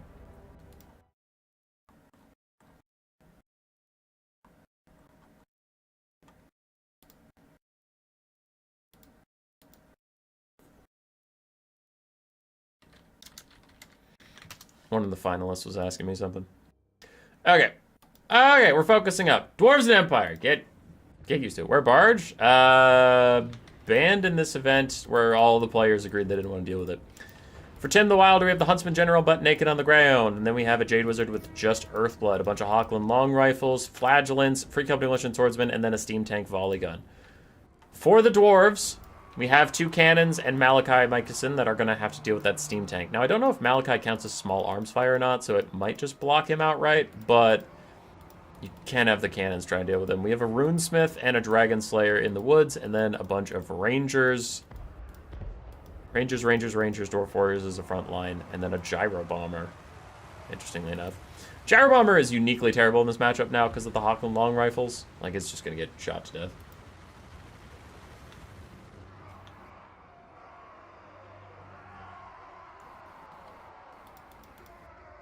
Steam Tank is much less vulnerable to shooting. Not artillery shooting, though. Artillery gets through that golden shield because the golden shield only applies to small arms fire. Like handguns. Like, look, even in the trees, the steam tank took significant damage. One of the cannonballs managed to hit it. So Tim's trying to move up with that, but cannons are just entirely the way to go against these new single-entity unbreakable chariots that they put in the game. Quarrelers and rangers and stuff trying to shoot at the Huntsman General. They're getting some decent damage out here and there. And a cannon, one of the cannons is just sniping him right now. And if you can take out the Empire leadership, I mean, it is the Empire. They're not like Skaven levels of cowardly, but that wouldn't be a bad pick. So they're getting a lot of damage on him. Tim's going to want to back off. It looks like he is. One of the cannons still shooting at the steam tank in the trees, just using an 800 gold cannon to make sure that a 1900 gold steam tank doesn't get to come play the game. That seems like a worthwhile trade. Though we do need some of these Slayer Pirates and Miners and stuff to move up. The enemy doesn't have any cavalry, so there's no reason to keep them back here. And if the steam tank comes back here, as we've seen, the Slayer Pirates and the Miners aren't going to be able to stop it. It's just going to roll through them. So they need to put their bodies up here and get between these Rangers and all the Flagellants. As the Hawkland Long Rifles continue to make the Dwarves pay, the steam tank is a non-factor. Cannon's trying to kill the Hawkland Long Rifles, but not doing too much about it. Slayer Pirates just sitting here shooting at Flagellants. So is Malachi. But the Dwarves are losing an awful lot for this. They have the Rune of Negation and the Rune of Slowness. No Rune of Wrath and Ruin, which I think you just need. I think you need it versus Empire, because it clears out so much of their infantry so well. Oh, hey, the Gyro Bombers exist. I forgot they were around. I think everyone did, because they got smoked by something off screen, and now they're trying to come back to the fight with barely anything. I think if one Hawkland Long Rifle turns at them, they're just going to die. Steam Tank thinks about coming out of the woods, and then decides against it, going back into the woods to try and stay safe after getting healed up by a bunch of Earthbloods. And the Gyro Bombers are in. What can they do? First shots miss a lot. Do Warp Lightning Cannons and Zap Zap benefit from the cannon accuracy buffs? I don't believe so. They got cannon accuracy buffs in like a previous patch, and now they're pretty good at hitting stuff. Hawk and Long Rifles immediately taking the Gyro Bombers to task. One of them is already dead. And the other two are on the way. Dude, that Steam Tank just doesn't get to play, though. These cannons are keeping him so at bay. The Slayer Pirates are just shooting. I think against this type of Empire build, they would have just had to run into melee much sooner and start harassing down the Hawk and Long Rifles. But look at the fucking Steam Tank, man! He just wants to play. He's gotten healed up a million times, and he still can't leave the forest. Hawk and Long Rifles in range to start harassing the cannons. But the Steam Tank just getting trashed on. Just suffering quite a bit. I don't know what Malachi's been shooting at, but hopefully it's good. I think the Dwarves are in supreme trouble. Oh, wait, they're breaking through the front line. That could be something, because once you start walking after the Hawk and Long Rifles, then they just spend the whole game running away from you. They don't get to do very much. Cannon's taking a lot of HP damage, but still have 4 out of 4 actual models at this moment. They turn and start firing at the Hawk and Long Rifles. That's not going to really win. They should probably dismount and back off and just wait for the Hawk and Long Rifles to either get pushed away or shot at by these Rangers that are back. It's probably your best play. Because right now they're just getting sniped up by the Hawk and Long Rifles. Are gyro cannons small arms fire? I think so. I don't know about the bombers, but I think gyrocopters are small arms fire. We have some miners sitting here fighting flagellants and Free Company militia. Slayer Pirates still not getting utilized in melee, still just shooting at stuff, which does okay damage, but you can just walk them at these guys and they'll fire while they're moving. Get over there. One of the cannons is shattered. The other cannon is turning towards the steam tank who just emerged from the woods. Still getting healed up by Earthbloods as the Dwarves try and chase down all the Hawk and Long Rifles. The Empire is closing in on the last cannon. Can Malachi defend them? Oh, he's shooting at the steam tank, and it looks like from the damage he's doing, it is considered small arms fire, because he's not doing very much. Ooh, but a direct back shot could do a lot of damage. It only has 10% missile resist back there. His shotgun's getting good poke, but not, like, amazing poke. He probably wants to just shoot at the swordsman, try and keep his cannon safe. He's going all in on that steam tank. Flagellants are here. The cannon will be stopped. Dwarves are up on the balance of power for now. Free Company Militia falling back from the Runesmith as the Dragon Slayer is getting shot in the face by the Huntsman General. No shield, no armor. 15% missile resistance. Yeah, he's prime target for that Huntsman. Cannons are about dead, firing heroically against the steam tank, even as they are completely surrounded. Oh, hey, we have some Rangers up on the high ground trying to help out. Okay. Battle has gotten very spread out as the Hawk and Long Rifles try and snipe out some Dwarf Warriors here and there. These Dwarf Warriors caught themselves a Hawk and Long Rifle. And the balance of power is getting a little wishy-washy. But the steam tank is back, and all the cannons are officially dead. I don't know if the Dwarves can stop it.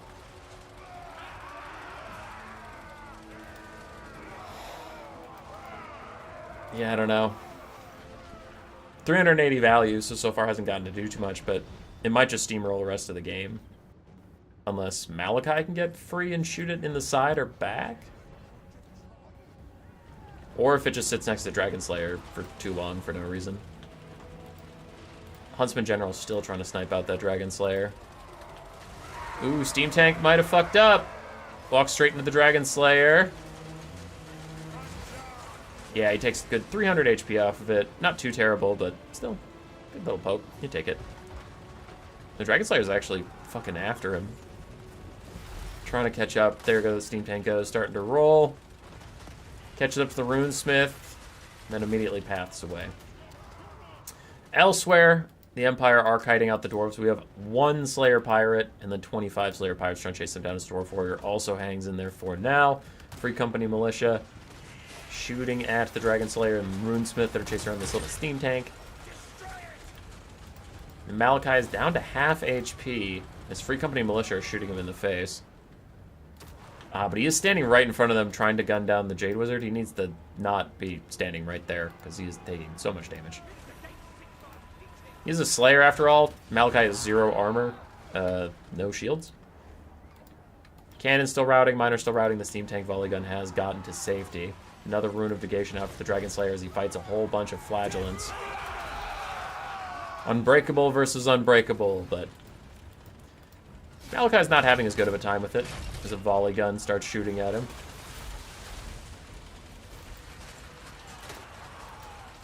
Jade Wizard, you're just gonna get in the way. Probably want to back off.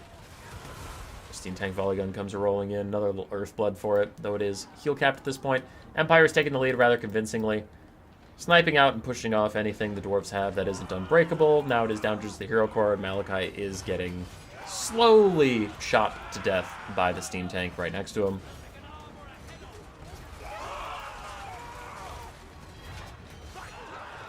And that is looking like it. Unless the Dragon Slayer just gets to go kill a Steam Tank for free. He is down to 100 HP though, so yeah, the Flagellants are going to poke him down. They'll be just fine. So he's dead. Malachi's about to die. Army losses will hit. And that's the end of that.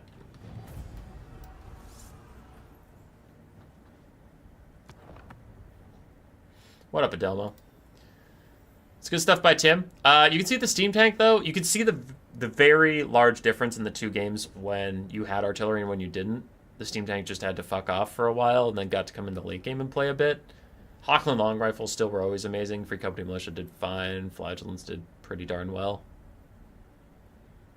For Guillaume, Malachi struggled. Too much of a meme there, unfortunately. The heroes also didn't get too much done. I noticed that too versus the Empire. I played this once with Strat, and while I won the match overall, the Dragon Slayer felt useless in this specific matchup because the Empire's just going to kite you. It's not like there's any single entities or cavalry for you to really tear down with them. Cannons did amazing. I cannot say this enough. Cannons, cannons, cannons. For the love of God, take cannons. They're so fucking good. Okay, maybe not versus, like, Beastmen, but, you know, versus any roster that might have, like, a lot of heavy cavalry, there are artillery of their own, monsters, or some of these new unbreakable fast chariots. Cannons. The buffs are there for a reason. The buffs are great. Cannons are great. Take them. Take cannons. Slayer Pirates did fine. The Gyro Bomber just completely sucks. After the changes they did, most of the gyro units are bad, but the gyro bombers are exclusively fucking terrible.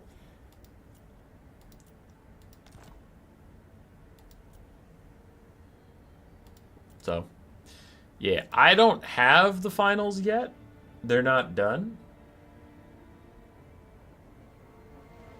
If I made an account called Human Girl No No, sure, go for it.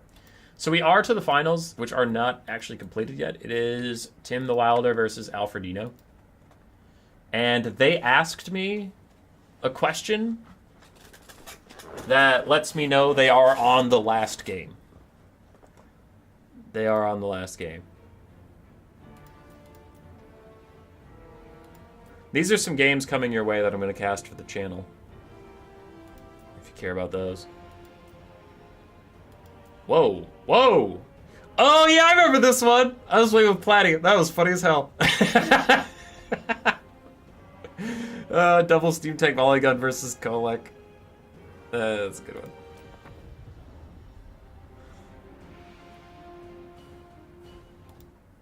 Alright.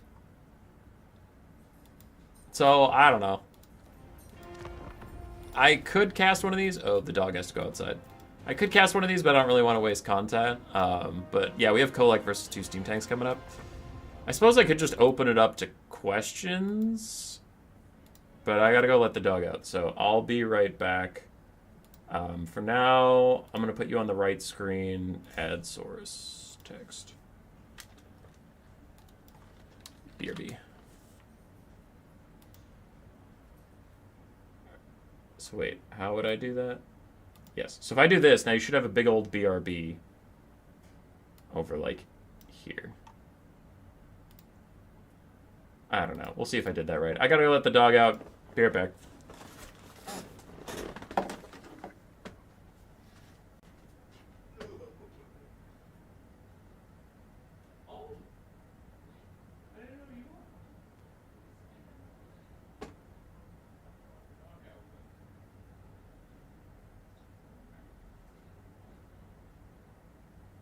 She loves having fur off her bum. No, she loves the process. She loves it. Okay, Grace has got it. I thought she was still gone. So I'm back.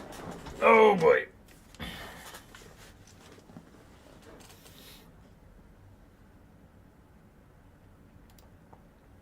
gonna bring you guys over here. What about flame cannons? I just like them now. Flame cannons are trash right now. They're really bad. With the new stream of fire they do instead of like the cannon shots they used to do, they're just really fucking bad. Bolt throwers no longer any good. Elf and Dark Elf bolt throwers are amazing. Dwarven bolt throwers are pretty bad. Other than the Feral Wyvern and the Wildfire Throwers, were there any other changes for the non-DLC races, even if it's just cost changes? Greenskins got some nerfs. Their Squigs and Boarboy Biggins got cost increases. Kislev got some nerfs. Zarina's Chariot got fixed, so now it's less crazy and it doesn't go through your whole army. The Kislev Lore of Hag spell that was bugged and used to be better than Overcasted Traderkin for no reason. It was supposed to be Flock of Doom. Is back to being Flock of Doom now, so it's kind of honestly trash. Kislev also got Cav cost increases. I forget if I said that out loud. And their Buyer Blood passive got nerfed by like 5 seconds, so it's less long. Lizardmen got cost increases on all of their skinks. So that's pretty big. And then their Slon took an HP nerf. High Elves, Eltharion got a buff on his Griffin. He has 1,000 more HP. For the Empire, Karl Franz also got a buff where he has 1,000 more HP on his Griffin. Khorne got some cost reductions in their Marauders. Anything else off the top of my head? No?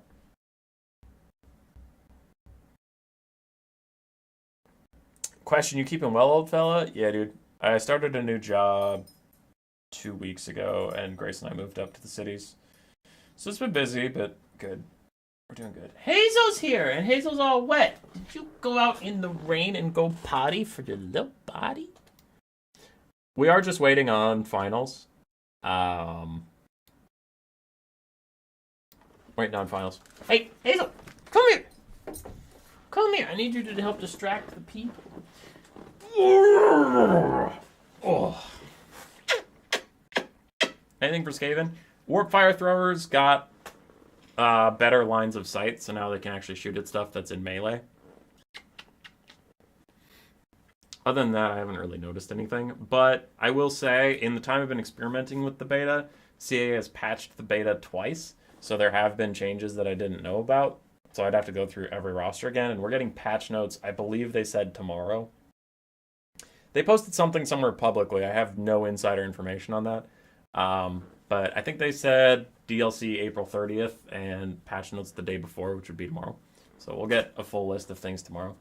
I also think there's another DLC version that I don't have, and that one I can't talk too much about, but some other content creators or testers I knew, I would contact them and try and organize a game, and then they'd be on it'd say we're on a different game version, and then they'd be like, oh yeah, and so, I don't know, there might be another thing.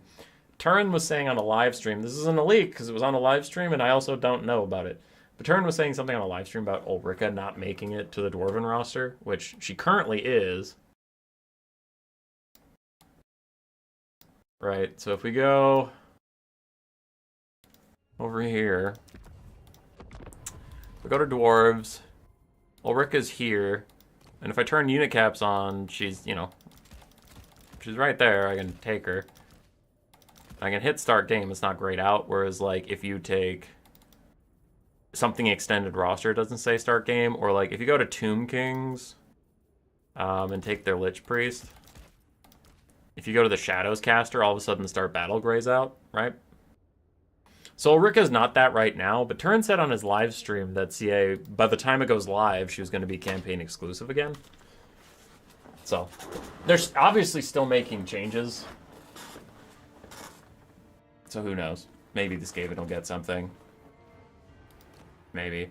What the Skaven really need, though, and I'll still stand by this, is Skaven need the meta to change. They hate single entities getting a ton of healing and just rolling through them all the time, or monstrous infantry doing the same thing.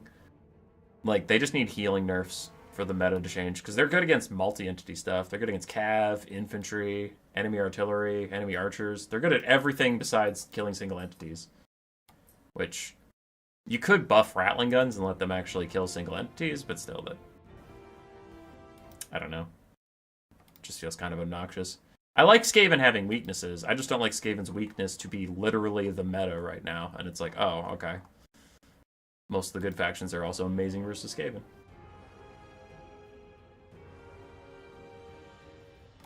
So yeah, we're sitting on the Skaven page right now. All of the costs look the same to me. I don't see anything crazy. Alright, finals replays coming in hot. Where are the Nurgle games? We had some Nurgle games.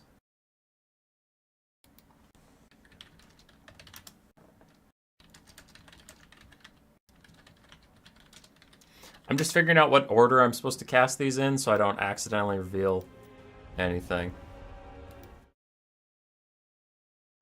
So let's take you people back to the right-hand screen. Get rid of the BRB while I figure this out. Tim the Wilder versus Alfredino, best of 3, about to start as soon as I figure out what order these are supposed to be in.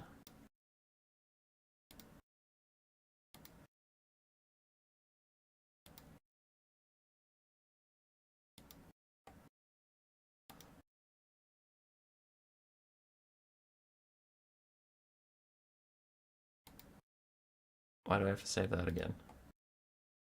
Computer, don't be dumb.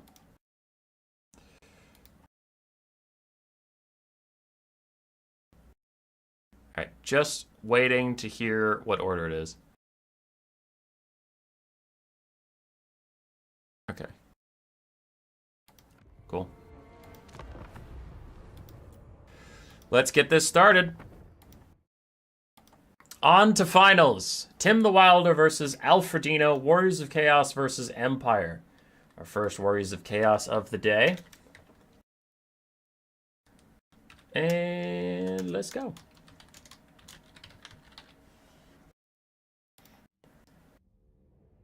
An Archlector. How do Skaven guns do against gunships? Very poorly. I take no credit for this. Tactical Lich figured it out, but Tactical Lich figured out that the balloon on the Thunder Barge doesn't have a hitbox. So if any of your bullets go through the balloon, that doesn't deal any damage, which means you have to hit the tiny undercarriage, not the giant balloon monstrosities. So this Skaven miss a lot. For Chin the Wilder, we have a new and improved Great Cannon, a steam tank with volley guns, huntsmen on the outside of the formation, and then a concentric circle of Empire spearmen, halberdiers, and great swords. Archlector in the center to provide some buffs, and a Jade Wizard with just Earthblood to spam it on all of his state troops. On the other side, we have a Zazel with Pavane as his only spell, trying to pull people out of the box formation or get some kiting units locked out of place. Aspiring Champions and Marauders for frontline Knights of Immolation. The Rotting Riders. I actually never realized that's what their name was. That's kind of a dumb name. ROR Rot Knights and some more dogs. Alfredino also has more dogs in the Vanguard.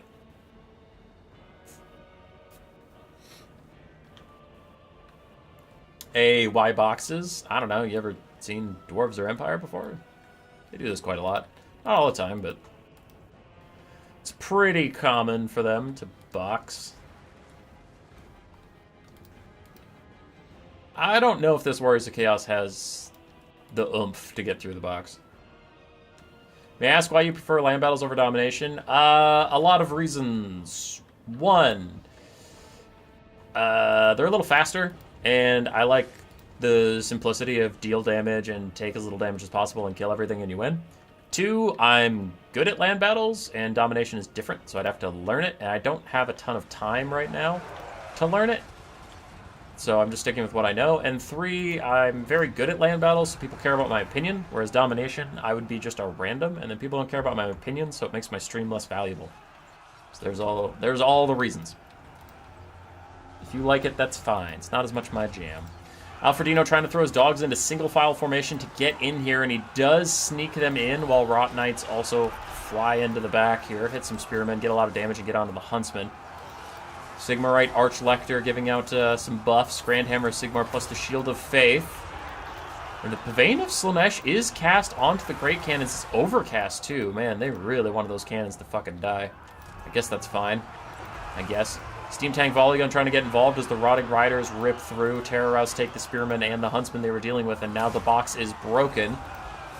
Great Cannons also shut down. We only have one Huntsman that's actually still online, because this one's Terror Routing.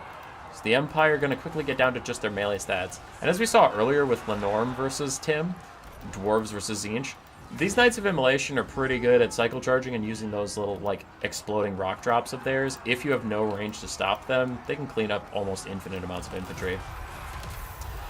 A lot of Chaos Knights are blobbed up on this single location. The Steam Tank Volley Gun is unable to move. Like I said earlier, it can rip through infinite infantry, but if you get mass in front of it, it does stop. And artillery. But the Chaos Knights, non-armor piercing, non-anti-large, don't really want to fight the Steam Tanks. They are going to back off. The Rot Knights are routed, which means they lose their Blessing of the Lady, but Nurgle version, they will lose their 15% damage resistance as they get poked by Huntsmen. Azazel is in deep. The Empire's pulling ahead on the balance of power as so many state troops just stand and hold. But Aspiring Champions are cutting through these Spearmen. Gonna rout them off. Now Great Swords are pulled up into the fight. Azazel doesn't have any good crowd clearing spells. It's not like there's Burning Head or Pit of Shades or something to punish all of these infantry in the same spot. And I'm also worrying what's going to kill the Steam Tank as the game goes on.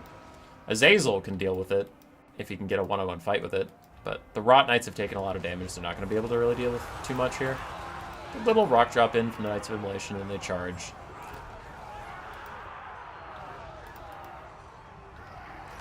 Can you break the faith? As an Archlector is also in here buffing all these guys up.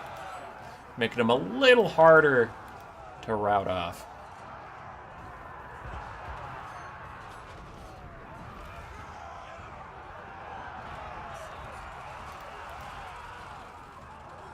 I feel like my Thrones campaign is go wherever the Dwarves are not. That's kind of funny.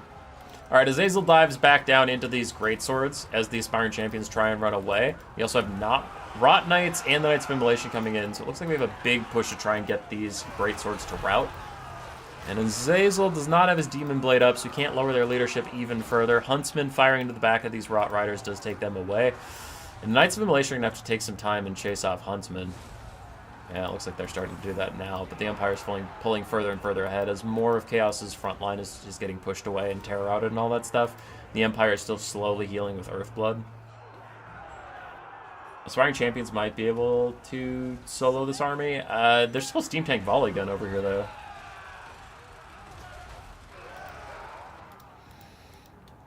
Doom Knight's still going to chase off all these Huntsmen and whatever. Greatswords took a lot of damage, but didn't end up routing. The Steam Tank. It's rolling through people. It's almost paid for itself by now. It's going for the Aspiring Champions, not just firing on its way in. And is that up a vein? Wow, Alfredino rampaging the Steam Tank so it stays next to Azazel. Really wants to get a couple shots off onto it. He's so far not able to get any good shots. He missed his only attack with 70 melee attack and a charge. There we go. Now we got a decent hit in. His Demon Blade is active, but that thing is unbreakable. It doesn't give a single shit. And another rock drop? That's another rock drop. Big damage. But is it even enough? The Rot Knights are back once again, trying to regen up still through this. Charge the Greatswords. Almost break them. But Azazel's taking way too much damage in melee with this Steam Tank and the Archlector and all the Halberdiers buffed up by Grand Shield of Faith. That'll probably be GG, and the Empire will take game one.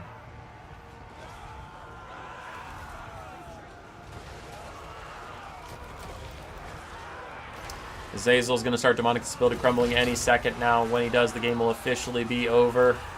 There it is. And that is game one, most likely going to Tim the Wilder. I don't see how Chaos could do it from this point. There we go.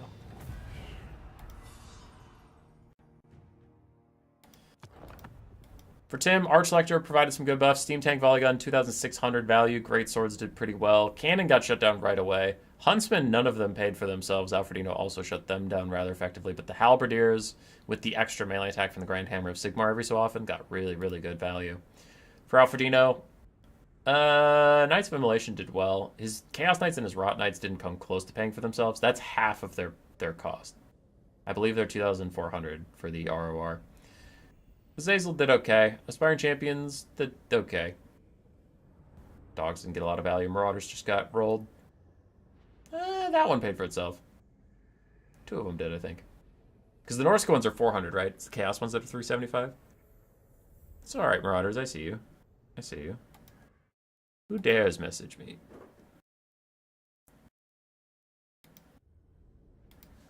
Okay.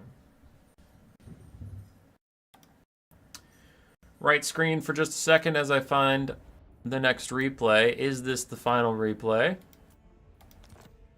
Or did they go to game 3? I need to also look up the order. Okay. Don't want to accidentally cast a game that's not related to this at all. Oh, it's Tim the Wilder and Alfredino. It's finals of the tournament. Oh, fuck. That was just a video I was going to do, like a different video. That has nothing to do with this tournament right now. Weird in a tournament finals, Alfredino would take 2 rogue idols. That seems strange. Oh, shit. This is a different video. Alright. Let's do this. Alfredino on the Empire, back against the wall. Tim back on his Kislev. And we saw this matchup earlier, was it with Guillaume or Lenormand? I think it was Guillaume, where Tim had his double Little Groms, Ice Witcher Tempest, Patriarch, and then Cosified Dervishes and a bunch of random chaff. On the other side for the Empire. Empire Knights across the back line. Hawkland Long Rifles. If you're tired of seeing them, too bad, because you're going to keep seeing them. A land ship, Empire Knights, and Elspeth von Draken with just Spirit Lage on a horse. And then a whole bunch of state troops. I don't know what makes Hawkland long rifles so much better than Giselles and Crane Gunners. It's their cost. I just realized it as I said it out loud. They're 850 gold, otherwise the exact same unit that I have to pay fucking over 1,000 for. Anyway, Hawkland long rifles starting to shred some of the Kislevite frontline. The land ship. The land ship's gonna go burr unless the little Groms turn and fire at him. Maybe archers can do some stuff. It doesn't have the steam tank level of blocking anything. It's just 90 armor with a giant HP pool. Hazel, Ed, get out of here. Don't play around the cords. You're gonna rip something out and make things stupid. Alright, Empire Knights ducking, weaving as best they can, and now the Hawkland long rifles are in range of the Kossars.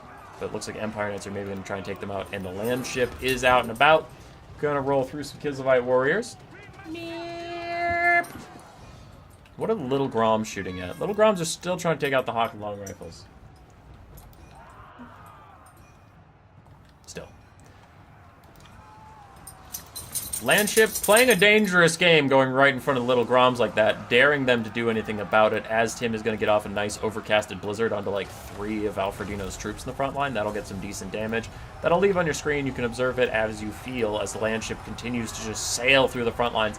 Now Kossovite Dervishes are trying to get in its way, but unlike the steam tanks, landship is much better at just pathing straight through cavalry. The landship, you do need to take care of it with ranged fire. You really can't handle it with melee. That takes way too long.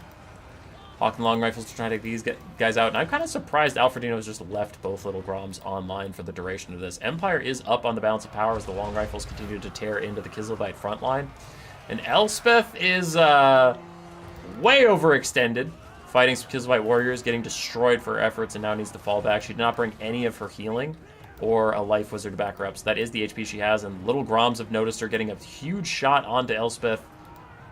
Starts to fall back. Kossovite Dervishes stuck fighting Empire Knights still, and Kislev still has a lot of infantry left, despite how much the Hawkland long rifles have done to try and filter that out. Elspeth takes another little Grom shot. Still, little Groms are uncontested, but also little Groms are not shooting at the land ship, so I'm double confused about what is happening right now.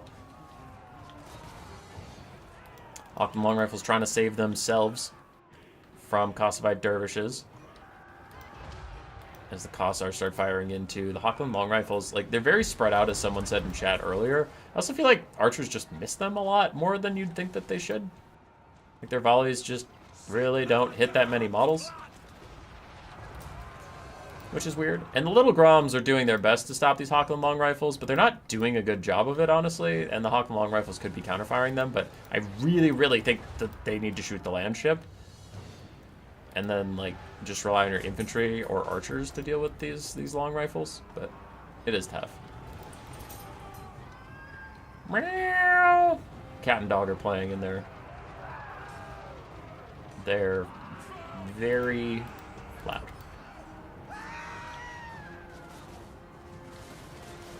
It went through those cav like they were nothing? Yep. Does landship do explosion damage while running over troops or something? It keeps exploding and doing a lot of damage. Some of the people on it fire like cannons and grenades and stuff. Hawkland long rifles still trying to poke out the Ice Witch of Tempest. There's no threat on them anymore as the little Groms have turned their attention onto the land ship, and then Tim is just going to back off. But the little Groms did like nothing to the Hawkland long rifles, and that was a huge problem. I don't know this for a fact, I'm just curious. I wonder if the Hawkland long rifles have some of that Bull Centaur shit going on, where their hitboxes aren't correct and ranged units aim for the wrong parts. Because it feels like archers and little Grom are doing uniquely bad against the long rifles, while they do really well against Giselles and Crane Gunners. So I don't know why. I don't know why they just miss the long rifles so much, but they do. Hawkland long rifles, not a lot of value, I guess. Though Tim did surrender with 2 full health little Groms that were a lot of value the Empire didn't get, but I agree with why he surrendered. The writing was on the wall. I think that game was over. They're not going to get the value because he called it early. Empire Knights did some good peeling for the backline. The state troops just got in the way of some stuff. Elspeth got a whopping 96 value. Landship, 1,500. For Tim, his Lord didn't get too much done. Little Groms did fine. Kislevite warriors did actually pretty well. Armored Kossars did okay, and then these Kossars just, like, failed him. He got him in position to shoot at the long rifles, and they did, but just missed all the time. So that means you know for a fact it goes to game 3. I actually don't know who won at this point. I just know that there was a game 3. Tim the Wilder on Cathay versus Alfredino on the Dwarves with a Wild Slayer Rush. How many models do long rifles have? Like 34? 32?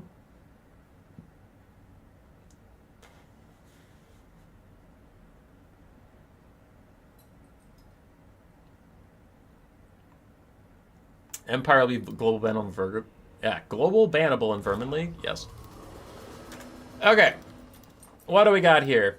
Tim the Wilder on Grand Cathay. We have 3 Onyx Crowmen, 4 Crane Gunners, 2 Iron Hail Gunners, Peasant Horsemen, Jade Warriors across the front line, and then Zhao Ming, the Iron Dragon, with just his Dragon's Breath attack. On the other side, for the Dwarves, 5 Miners Blast Charges, one of which is Echoing Reminders. We have Doom Seekers, Dragonback Slayers, Slayer Pirates, Slayers. Then we have Thoric Double Dragon Slayer.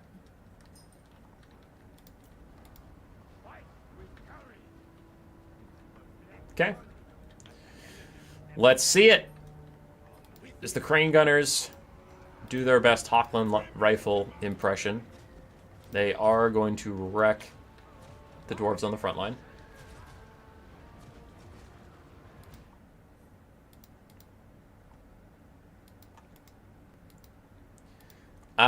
If you care, if you want to play in tournaments or events like these, or just play on our Vermin League ladder, we have a best of 3 ladder that tracks things. You can join our Discord. It's in the description of this video.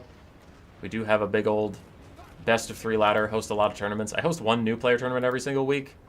Every single week, no matter what. So it switches time zones around so that more people can participate. So consider that if you feel like playing multiplayer with us. We would love to hang out with you. And if you're not subscribed, do that. There's 277 of you right now, so I don't know where you've been all this time, but probably not all of you are subscribed. Maybe like 260 of you are. But yeah, do that. Subscribe if you want to see more multiplayer content. We're doing this shit all day, all night. Zhao Ming is currently slowed down. Master Rune of Slowness, 60% reduction in his speed as both the Dragon Slayers try and catch up to him. And the Dwarves are just trying to get to the front line, man, but so many of these Slayers are already dead. So many of them. The Blasting Charges are here, but Jade Warriors are super well armored. So the Blasting Charges are uniquely bad against Cathay. Doom Seekers kill off an Onyx Crowman, and they are safe and sound to get through the back line. And Peasant Horsemen that have attempted to stop the Slayer rush are getting chewed apart. These Slayers are probably overextending. Deal with those Peasant Horsemen. You got to get on the Crane Gunners, which it looks like these Slayers have. So Tim is in a bit of trouble. This is very Skaven-y type gameplay where you get super ahead at first, but man, if your fragile, expensive range units ever do get compromised, you're just in such a bad way. Doomseeker's getting shot in the side as they deal with the Peasant Horsemen, but they need to very quickly reprioritize onto the guns that are just ripping them apart right now. Can the other Slayers hold on as well? Minus Blasting Charges and Slayer Pirates chasing in the backline, but the Onyx Crowmen are picking off a ton of Slayer Pirates as they try and ignore them. Zhao Ming loses to their Hero Hammer whenever he lands, though, you know, he's distracting them from doing their actual job. Some Slayers did shatter a Crane Gunner. They need to repurpose over here, get some work done. The Doom Seekers come seeking their doom. Currently getting gunned down. Oh god, it's a disaster. Dwarves still falling further behind on the balance of power as Zhao Ming dives in the back line, giving his terror to get rid of some of these miners who are proving to be a bit annoying. We still have some Slayers that can still offer a bit of assistance. They're still trying to get through some Jade Warriors, but it's quickly coming down to just Alfredino's Hero Hammer. And if you have Jade Warriors able to kite them out in the late game, you'll be fine. I don't know if Zhao Ming had Final Transmutation in his human form. I wasn't really paying attention when he was human. If a dragon took the Slayer Oath, would it be called a Dragon Slayer? Yes. And it would just be confusing. But this is the same game that has Rangers, Rangers, and Rangers. Depending on if you're a High Elf, Dwarf, and I swear there's one more Ranger, but I always forget what it is. And then there's the Wood Elf roster, which is all just Glade Riders, Eternal Guard, Eternal Riders, Glade Guard, Glade Eternals. Everything's the same fucking 3 words.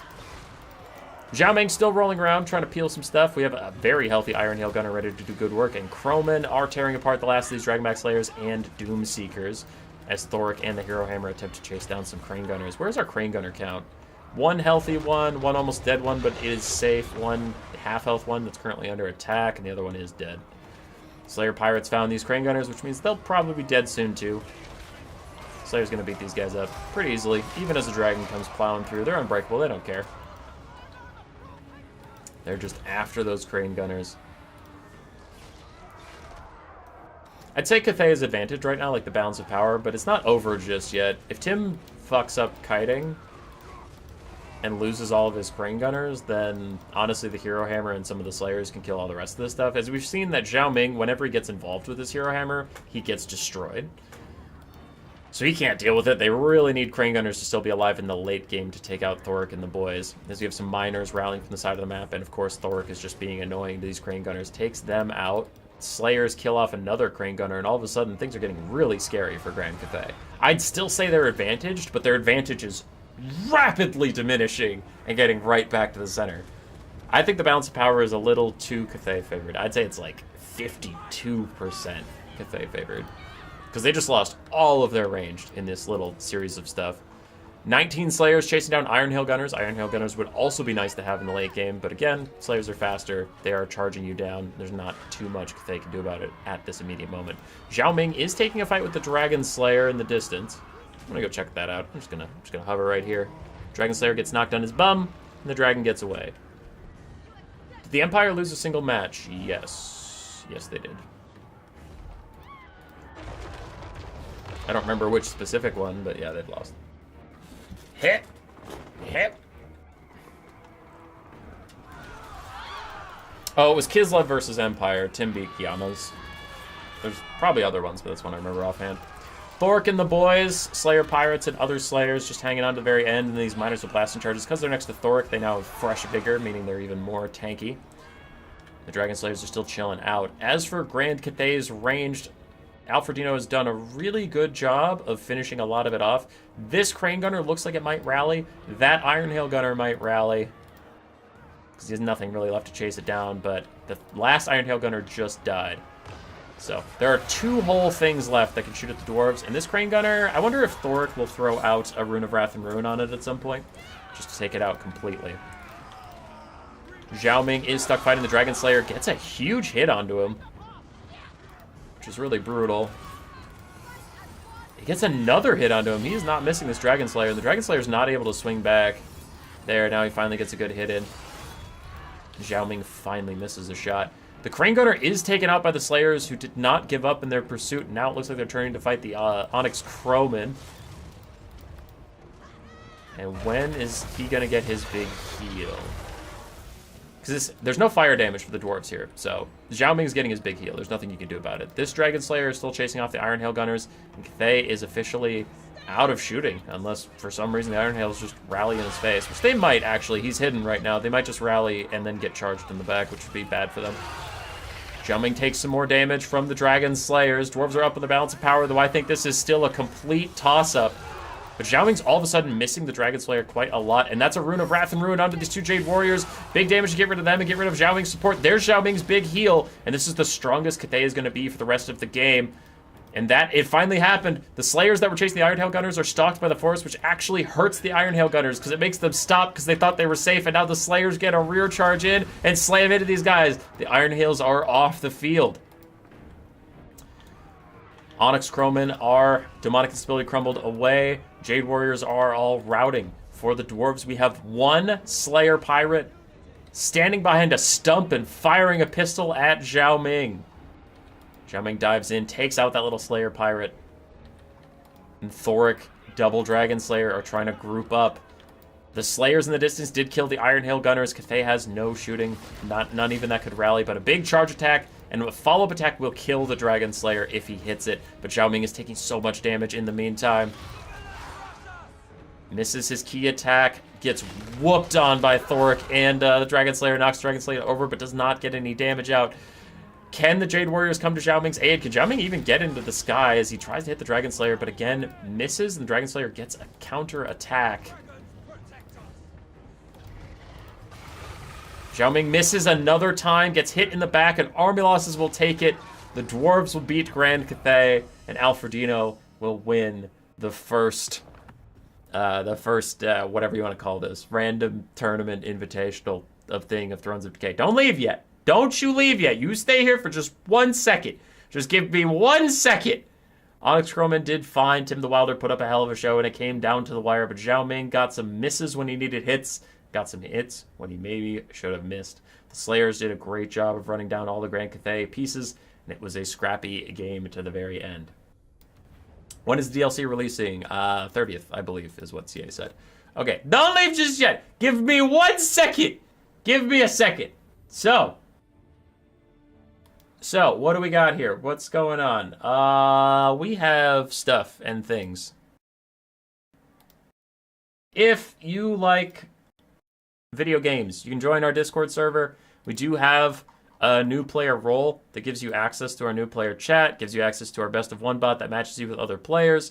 You can post your replays here, and coaches will give you advice on what you could have done better, or you can hop straight into the Vermin League and get some best of 3 games going with other sweaty tryhards. We have a leaderboard. We have events every so often. We have an event right now where I'm giving out free DLC for the people that play the most on the ladder. Now, if you join right now, this event's been going on for like 3 weeks. I doubt you can play more in 2 days than certain people have played in 3 weeks, but we do run events like this all the time, so do hop in. It's not just about right now. Also, we have a big fucking tournament. The Warpstone Cup is here. It is coming. If you haven't been around the channel, if you haven't seen it, it's essentially the Warhammer World Cup from Warhammer 2. We made some different things about it, but there was a trailer. There's a video for details, so it's the biggest tournament in the whole fucking world.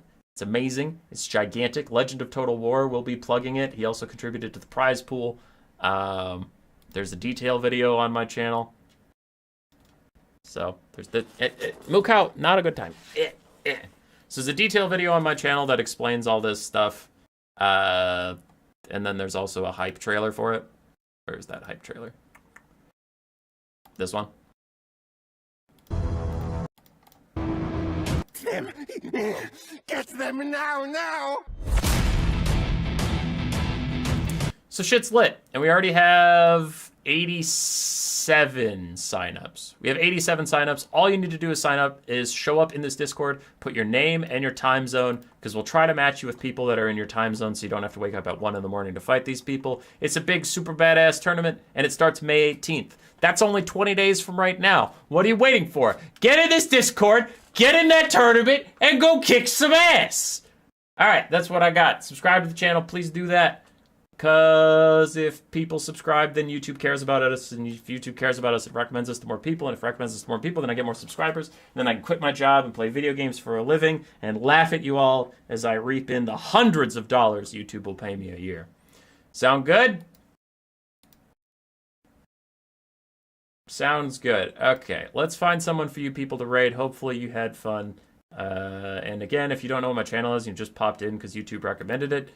There's a video every morning at 8 in the morning. It's usually land battle related. It's usually multiplayer related. Sometimes it's just a shitty meme by a shitty person called me. Alright, let's find you guys a game. Who is streaming right now? Legend of Total War. Does he let me raid his ass? I want to see if I can raid Legend. Problem is there's not enough time to get it built before the climate change, so it'll suffer a little bit of public. That'd be a power move. Problems, but that's okay. Alright, you've got this going. Good for you. How's your integrity? Ah! We're raiding Legend! Take that! Take that, motherfucker! You're gonna need a decimate. You think I need you to support me? Yes, I do. Please support me. I'll support you, Legend. I'm the big streamer now. Alright. Goodbye, everybody. Goodbye. Wow, this